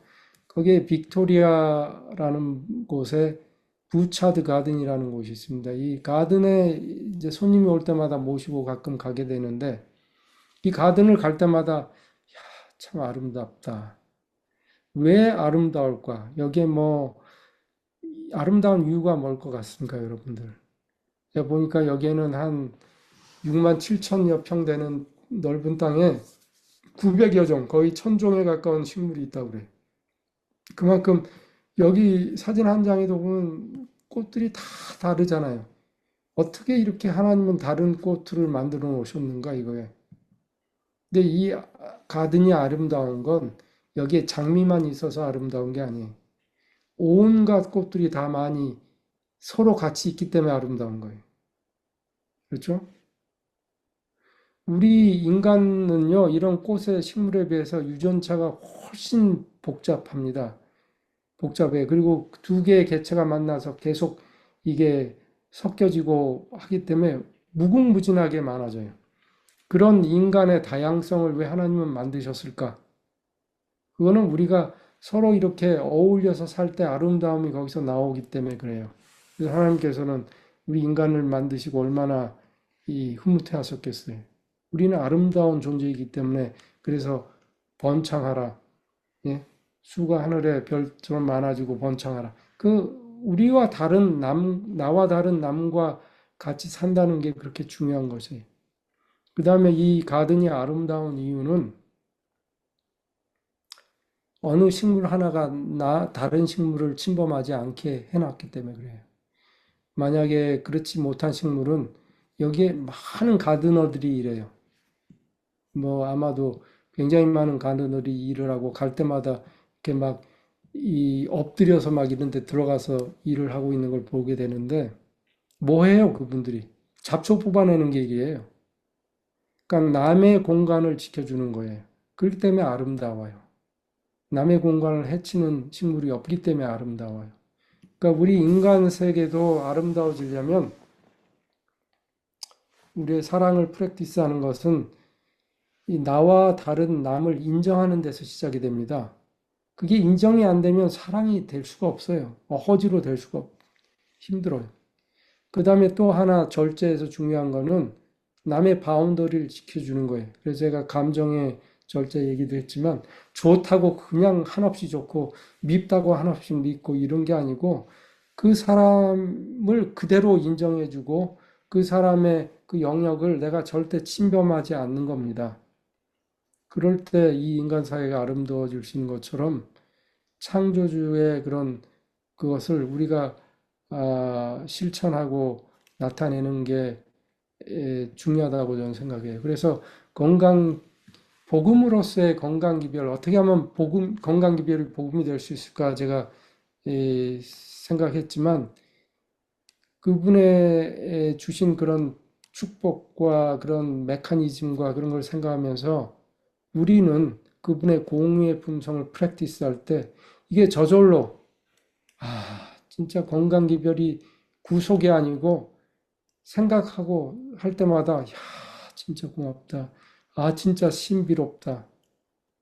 네. 그렇게 주의하러 묵상할 때 우리는 이 복이 있는 사람이 되지 않을까요? 그게 바로 복음에 하는 일이에요. 그래서 건강기별은 복음이 될 수가 있어요. 그래서 오늘의 그다음에 제 강의의 이제 총 정리를 하자면 기별이 되려면 진짜 기별이 되려면 그분의 사랑을 깨달아야 되고 그 깨달았다는 게 우리 마음에서 계속 나와야 돼요. 우리 삶에서 표정에서 마치 그냥 이게 영양가 더 있는 거니까 난 이건 먹어야 돼. 이렇게 하는 모습을 남이 볼 때 여기에서 하나님의 사랑을 도저히 찾을 수가 없어요. 거기에는 그 경쟁에 찬 진화 사상만 있을 수밖에 없는 거예요. 그래서 우리는 그것을 깨달을 때 나눌 수 있는 마음이 생기는 것이고, 그렇게 나눌 때도 끝까지 남들, 이걸 받아들이지 않는 사람들을 충분히 사랑하고 인정할 수 있어야 돼요. 그게 바로 절제고, 그게 바로 하나님의 공의의 성품을 우리 몸에서 나타내는 것이 삶에서. 그 다음에 건강기별이 복음이 되려면 우리의 삶이 변화돼야 돼요. 우리의 삶이 변화될 때 그 삶을 보면서 사람들이 야, 나도 저 무리에 한번 가서 살고 싶다. 도대체 어떻게 살길래 저 사람은 저렇게 행복하고 건강할까? 우리가 기별자가 된다는 것은 누구에게 너는 이건 모르지? 나는 이거 알잖아. 그러니까 내 말 듣고 해봐. 이런 게 아니고 이건 말로 하는 게 아니고 기별은 뭘로 전달해야 돼요? 우리의 삶으로, 우리의 변화된 삶으로, 진정한 삶으로 그게 나타나고 전달이 돼야 돼요. 그게 진짜 복음의 기별이 가지고 있는 특징이에요. 그래서 그 특징은 그분의 품성이 우리 삶에서 나타나야 되는 것이고, 그렇게 할 때 그걸 본받고 따라하는 그분들의 삶이 변화되고 그분들의 삶이 행복해지고 하나님을 닮아갈 때 그게 바로 건강 기별이 복음이 된다는 증거가 되는 것이죠. 그래서 결론은 건강 기별은 복음입니다. 절대로 이거는 구속하는 구속이 아니에요. 분명히 원칙이에요. 그렇지만 그 원칙은 복 있는 사람들이 하나님의 율법을 즐거워하고 늘 묵상하는 것처럼 우리로 하여금 즐겁고 행복하게 만들어주는 그런 게 돼야 되는 것이에요.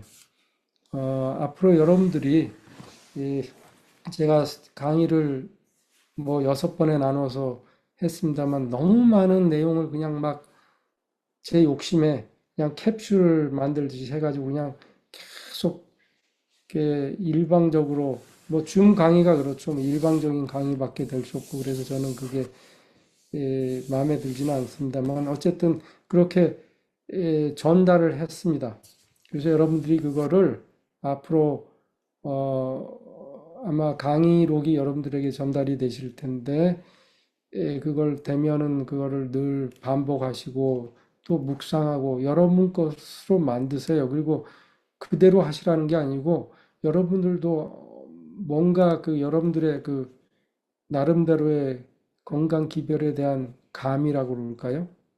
그게 만들어져야 돼요. 그렇게 될 때, 그렇게 될 때 자연스럽게 여러분들을 통해서 다른 사람들이 복을 받게 될 것입니다. 앞으로 성령님께서 여러분들 삶에 좋은 길로 인도하여 주시기를 바라면서 제 강의를 마치겠습니다. 감사합니다. 감사합니다. 네, 제가 감사합니다. 네, 수고하셨습니다. 네, 네, 감사합니다. 먼저 네, 그러면 그래서 네, 강사님께서 기도하시고 질문을 받겠습니다. 기도 아, 먼저 하시기 기도 바랍니다. 먼저 하고 그럴까요? 네, 네, 그렇게 합시다. 네,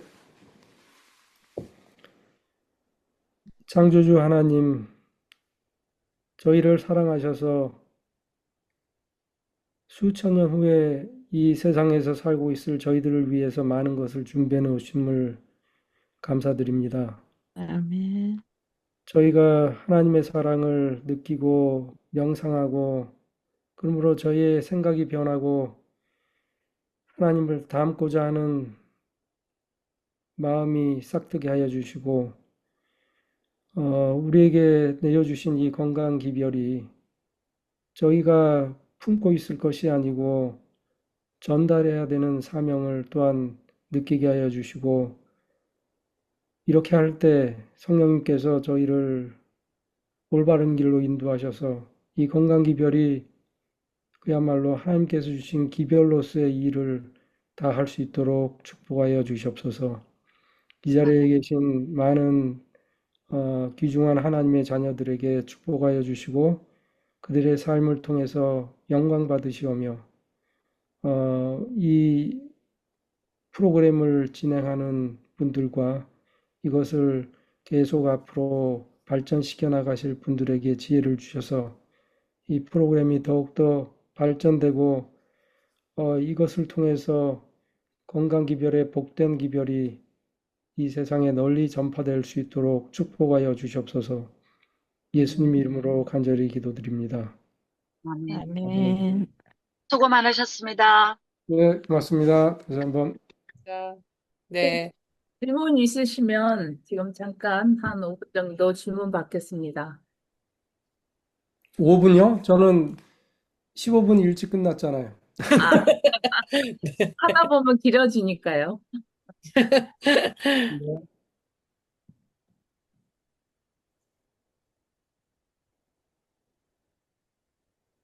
질문 없으신가요? 너무 강의를 잘 해주셔가지고. 제가 공유를 질문이 잘해서. 있는데요.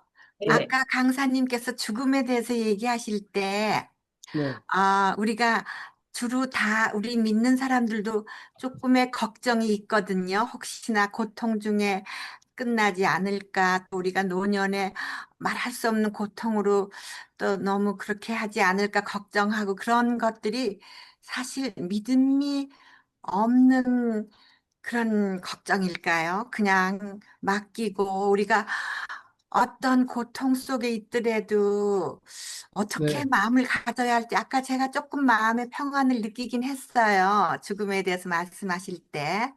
근데 정말 우리가 크리스찬으로서 에, 하나님을 신뢰한다면은 우리가 노년에 미리 걱정해서 난 노년에 너무 고통스러워서 몰핀을 맞게 되면 어떡하지? 뭐 이런 걱정들 어떻게 그거 어떤 자세를 좀 예, 알겠습니다. 제가 좋은 질문이세요. 아까 말씀드렸다시피 제가 지금도 꾸준히 돌아가시는 분들 옆에서 케어하고 있는데 첫 번째, 죽음은 삶의 가장 중요한 순간입니다. 우리의 삶이 살다 보면 관절통도 오고 여기저기 아플 때가 있어요. 그렇다고 해서 맞아요. 우리가 못 사는 거 아니에요. 그것도 고통도 삶의 일부예요. 죽음의 고통이 없지 않아 있을 수 있습니다. 그 다음에 또 더 무서운 거는 불안이에요. 죽음이라는 것을 누구도 경험하고 우리에게 얘기해 준 사람이 없기 때문에 죽는 순간은 과연 어떨까? 불안한 거예요. 호흡이 가빠지고 얼마나 숨이 차고 힘들까? 이런 게 무서운 것이죠. 그렇지만 다시 한번 말씀드리면 죽는 과정은 하나님이 만들어 놓으셨고 그거를 못 견딜 사람은 없어요. 이 세상에 얼마나 많은 지금 안락사가 시행되고 있는지 특히 캐나다에서도 그렇고 미국에서도 그런데 이거는 뭐냐면 죽음을 하나님께 맡기지 않고 인간의 힘으로 어, 이렇게 인간의 지성에 의해서 만들려고 하기 때문에 뭐라고 얘기해요? 당신의 삶은 당신이 주인이다. 당신이 선택해라. 이 죽는 날도 당신이 선택하고 죽는 방법도 당신이 선택해라. 그러면 우리는 시간 날짜 잡아주고 아주 편안하게 당신을 보내줄 것이다 라고 얘기하거든요. 그게 이제 변호사들과 사회사업가들이 이제 서로 인권 운동가들이 해가지고 만든 결실이 지금 이제 정치적으로 실현되고 있는데 사실은 죽음은 하나님이 우리 삶의 일부로 만들어 놓으셨어요. 설령 여러분들이 혹시 주변에 이제 암의 고통 때문에 돌아가실 때 몰핀을 맞고 맞아야만 될 것이라고 생각하실지 몰라도 돌아가시는 분들이 그렇게 고통 없습니다. 통증이. 돌아가시 전에는 고통이 많을 수 있어요. 돌아가시면서는 고통이 다 차단이 됩니다. 어쨌든 설령 몰핀을 맞는다고 해도 제가 아까 말씀드렸다시피 우리의 삶을 통해서 이루어진 그 자유의지, 품성, 여러분들의 그 사상이 여러분들의 이 죽음 이후를 결정하는 것이지 죽는 순간에 꼭 거기에 가서 하나님을 내가 믿겠다고 이렇게 발부동체하지만 영생을 얻는다. 이렇게 생각하시면 안 돼요. 그 때문에 네. 설령 몰핀을 맞더라도 괜찮아요. 네, 그러면은 박사님께서는 안락사에 대해서는 그건 우리 크리스찬들이 생각해서는 안 된다고 생각하시는군요. 네, 맞습니다. 네, 알겠습니다. 하지만 호스피스 케어라든지 그 완화요법이라든지 얼마든지 고통을 경감해주고 하는 거에 대해서는 반대하진 않아요. 네, 그래서 제가 결론적으로 말씀드리는 건 죽음도 우리 생의 일부로 만들어 놓으셨기 때문에 어느 누구도 그거를 우리의 삶이 아무리 고달프다고 못 견디는 사람 봤어요? 네. 심한 우울증으로 자살하기 전에야 다 이겨내잖아요. 마찬가지예요. 죽음도 누구나 이길 수 있게 돼 있어요. 갓난 아기가 엄마의 그 산도를 힘들게 빠져나오는 거, 그게 얼마나 힘든 줄 아세요? 아, 죽는 것만큼 힘든 거예요. 네. 이게. 그래도 아이는 나와서 울고 멀쩡하게 살잖아요. 똑같습니다. 그러니까 죽음을 너무 이렇게 우리가 핸들링할 수 없는 것이라고 생각하지 마시길 바래요. 네, 우리 시니어들이 거기에 대해서 상당한 그런 좀 걱정들이 있는데 그런 거를 좀 교육해야 될 것 같으네요. 그죠? 우리가 그런 걱정을 할 필요가 없다는 것을 시니어들에게 교육해야 될 것 같아요. 네, 네, 감사합니다. 네.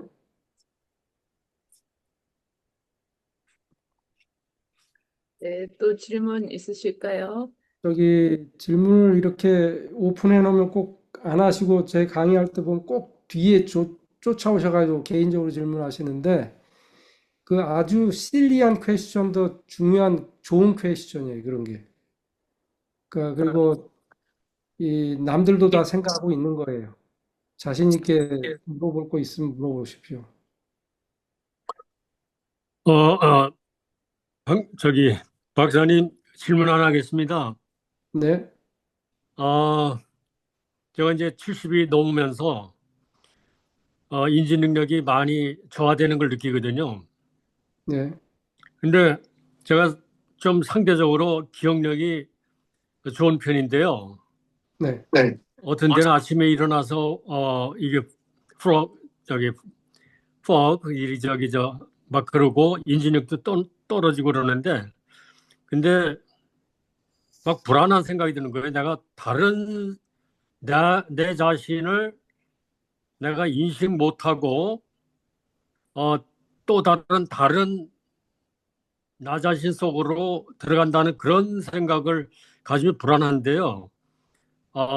노인 되면서 인지 능력이 떨어진 건 자연스럽지만은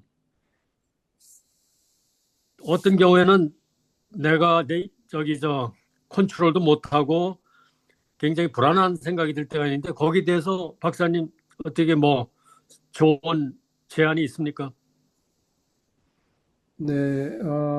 지금 질문을 제가 제대로 이해했는지 모르겠습니다만 지금 나도 모르게 치매에 걸릴까 봐 걱정하신다는 말씀인가요? 그것보다도요. 예, 그런 점도 있죠. 그런 점도 있고, 어, 예, 인지 능력이 떨어지면서 옛날 기억이 나. 그리고 옛날에는 뭐 예를 들어서 한순간에 막 두세 개씩, 다섯 개씩 이렇게 머릿속으로 생각해도 아무 이상이 없는데 지금은 한두 가지를 이렇게 생각하다가 어떤 경우에는 뭐 아래층에서 위층으로 올라가서 볼 일이 있으니 그 사이에 다른 생각을 하는 바람에 또 잊어먹고 뭐 이런 게 들어요. 그래서 굉장히 자신에 대해서 절망감을 느끼는데 네, 알겠습니다. 지금 말씀하시는 인지 능력은 주로 이제 이 기억력에 관련된 걸 지금 말씀하시는 것 같아요. 그렇죠? 네. 네, 저희 어머님이 93세세요. 근데 아마도 팬데믹 전까지 이 13기억절, 52기억절을 다 외우셨어요. 네. 근데 이제 팬데믹 때 그 코비드에 걸리셨고 그 바람에 넘어지셔가지고 이 힙 프랙처가 되고 그것도 그냥 막 바스라지셔가지고 어려운 수술을 하시고 중환자실에서 거의 돌아가실 뻔하다가 깨어나셨기 때문에 그 다음부터 이 기억력이 많이 없어지셨어요. 음. 근데 아직도 그 외에는 다 멀쩡하세요. 제가 왜 이 얘기를 지금 말씀드리냐면 우리가 나이가 들어가면서 기억력은 없어질 수밖에 없게 돼 있어요. 왜 그러냐면 우리가 현대의학이 저는 그렇게 그냥 쉽게 얘기하는데 과거에 비해서 한 15년 더 살게 만들어 놨어요. 그러니까 더 살게 만들어 놨다는 얘기는 이제 못 죽게 만들었어요. 사실 저희 의학이 어머님 예만 발달됐으니까. 들어도 그 팬데믹 때 그 걸리시고 그걸로도 돌아가셨을 수 있고 옛날로 따지면 힙 프랙처 돼서도 돌아가실 수가 있었어요. 충분히. 그다음에 수술 받으신 다음에도 돌아가실 수도 있었어요. 그렇지만 현대의학이 어떻게 쓰든 못 돌아가시게 하니까 우리 뇌가 힘이 들어요. 음, 사실 의사로서 이런 말씀드리면 좀 무슨 얘기하나 싶지만 그게 사실이에요. 제 환자들 다 80 넘는 90 넘고 100세 되신 분들 아침마다 회신 올 때 보면 다 그냥 그 의식 없는 분들 그냥 먹이고 뭐 어떻게 해가지고 연명하고 있는 것 같아요. 양론을 가도 그렇고 병원에 입원한 분들 봐도 그래요. 결론을 말씀드리면 우리가 살 동안에 어떻게 사느냐가 중요하지. 지금 이 질문하신 분은 이제 자꾸 기억력이 나빠지니까 이거 어떻게 해야 되는가라고 말씀하시는데 제가 기억력을 되살리는 방법 강의하자면 한 2시간 걸리거든요. 그걸 제가 음, 말씀드릴 수 없고 어, 어떻게 해서든 그 뭐랄까 어, 그걸 받아들이셔야 된다는 걸 말씀드리고 싶어요.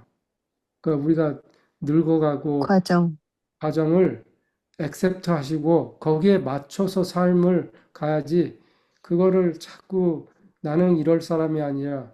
어, 그리고 거기에 대해서 거부를 하시면 오히려 힘들어져요. 가족들과도 힘들어지고 자식들 특히 그다음에 본인도 힘들어지게 돼요. 그래서 이건 질문에 좋은 답 같지는 않습니다만 왜냐하면 제가 답을 드리려면 시간이 더 필요한데 첫째는 액셉트 하시는 거예요. 그리고 그 안에서 하실 수 있는 걸 하셔야 돼요. 그냥 쉽게 얘기하면 결론은 기억력을 유지하는 거는 세 가지 방법인데 하나는 30번 이상씩 씹어야 돼요. 씹을 때 이에서 이가 부딪히면서 만들어지는 그 프로프리오셉션 느낌, 이 뿌리에서 느껴지는 그 느낌이 뇌를 살려요.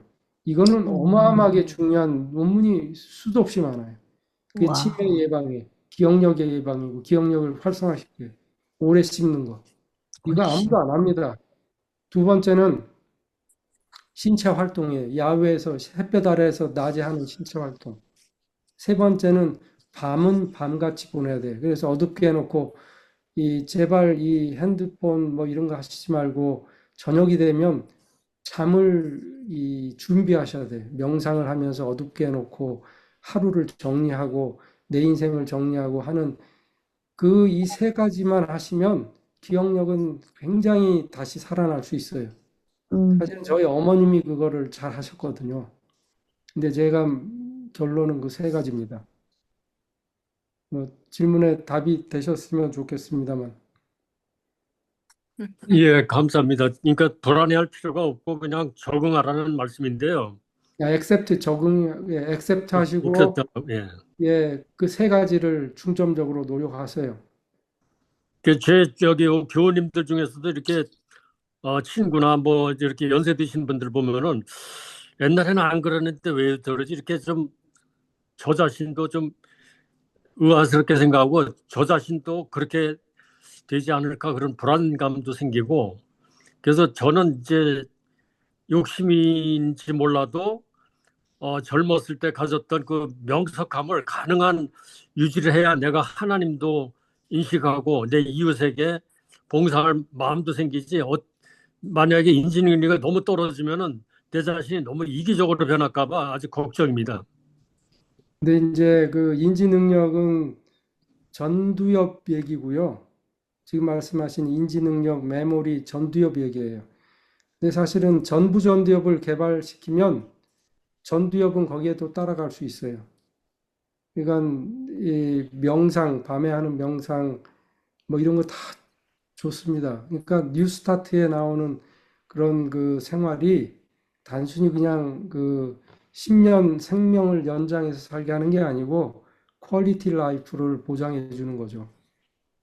음, 그러니까 아, 명상을 제안하시는군요. 예. 그리고 아까 말씀 세 가지, 그 세 가지는 기억력과 직결되는 거예요. 음. 책 코렉션, 읽는 거, 그다음에 낮에 운동, 야외에서 활동하는 것, 그다음에 밤은 밤처럼 보내는 것. 전쟁. 예, 감사합니다. 네, 네, 교수님 감사합니다. 있습니다. 네. 어, 이, 어, 그리스도인들이 이렇게 좀 정신이 맑을 때에 그 유언서를 좀 미리 작성해 놓는 거는 어떻게 생각하시는지요? 뭐를요? 유언서요. 아, 그러니까 그 유언. 아, 예, 예. 유언서를 좀 정신이 맑고 이렇게 네. 할 미리 음. 본인의 그 변이라든지 자녀들에게 아니면 교회에 남기는 그런 여러 가지 그것이 뭐 재산 문제일 수도 있고 하여튼 그런 것을 기록하는 것은 뭐 습관보다는 그 유언을 미리 작성해 놓는 건 어떻게 생각하십니까? 당연히 하셔야죠. 당연히 하셔야 돼요. 그거는 자기 생을 정리하는 의미에서 이 절제 제가 강조했습니다만 사람이 자기의 발자취를 잘 정리하는 것도 굉장히 중요합니다.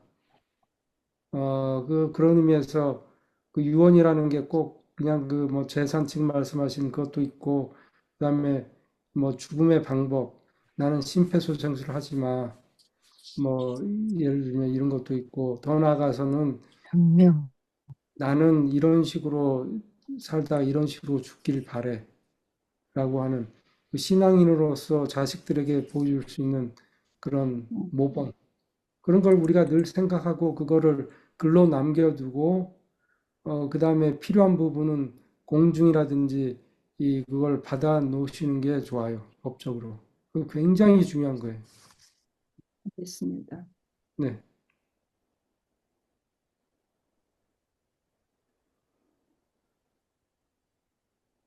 시간이 좀 있는 것 같아서 제가 다시 한번 여쭤봅니다. 저는 감사합니다. 네, 감사합니다, 박사님. 제가 그 마지막에 기별자에 대한 관한 말씀이 굉장히 우리 마음에 와 닿는 것 같아요. 기별자, 내 자신이 기별자. 감사합니다. 네. 네, 고맙습니다. 네, 좀 아까 또 두 번째 질문하고 예, 예, 예. 네. 그 한 가지 덧붙여 말씀드리자면은 네. 기억력을 유지하는 방법 중에 하나로서 우리가 하나님의 말씀 읽고 하나님 말씀에 감동받을 때 오는 그런 감정적인 그런 경험들이 치매 예방에 좀 도움이 될까요? 당연하지요. 당연하죠. 제가 치매 강의할 때 꼭 하는 말 중에 하나가 성직자들의 치매율은 굉장히 적어요. 특히 알츠하이머는 굉장히 없습니다. 그러니까 뭐 요새는 하도 성직자들이라 하더라도 고혈압, 당뇨 있고 그래가지고 이 혈관성 치매는 올 수 있어요. 그리고 와요, 실제로. 하지만 이 치매 오리지널인 그 알츠하이머 병은 그 성직자들에게 거의 없어요. 왜 그럴까요? 그게 영적인 생활, 생각, 명상 때문에 그래요. 그래서 지금 말씀하신 대로 우리가 성경 말씀을 읽고 이 하나님의 그런 이 영적인 그분의 영감. 작품을 명상하고 따라하려고 하는 그런 그 영적인 활동이, 즉 그 전부 전두엽이 활성화되면 알츠하이머는 없어져야 된다고 봐요, 저는. 당연하신 말씀이에요, 그러니까. 음, 감사합니다.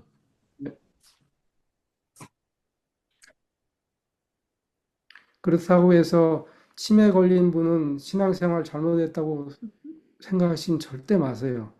우리가 항상 이게 어떤 얘기가 나오면 그걸 역으로 해석해가지고 그걸 또 남의 잣대에다가 들이대는 게 이게 우리의 나쁜 습관이거든요. 맞아. 바리새인들이 가졌던, 예수님이 가장 싫어했던, 그걸 우리가 어쩌면 매일 자꾸 하려고 하는 습성이 있어요, 습성. 그거는 절대로, 저는 그렇게 생각해. 누가 설령 암에 걸렸든 치매 걸렸든 그게 중요한 게 아니에요. 어차피 10년 못 살아서 억울한 게 중요한 게 아니고 그분이 영생을 얻고 어떻게 살 것인가가 더 중요한 거예요. 뭐 여러분들 중에 100살을 살고 뭐 이 장수를 하신다 하더라도 그게 절대 중요하지 않아요. 결국 그분들 다 돌아가시거든요.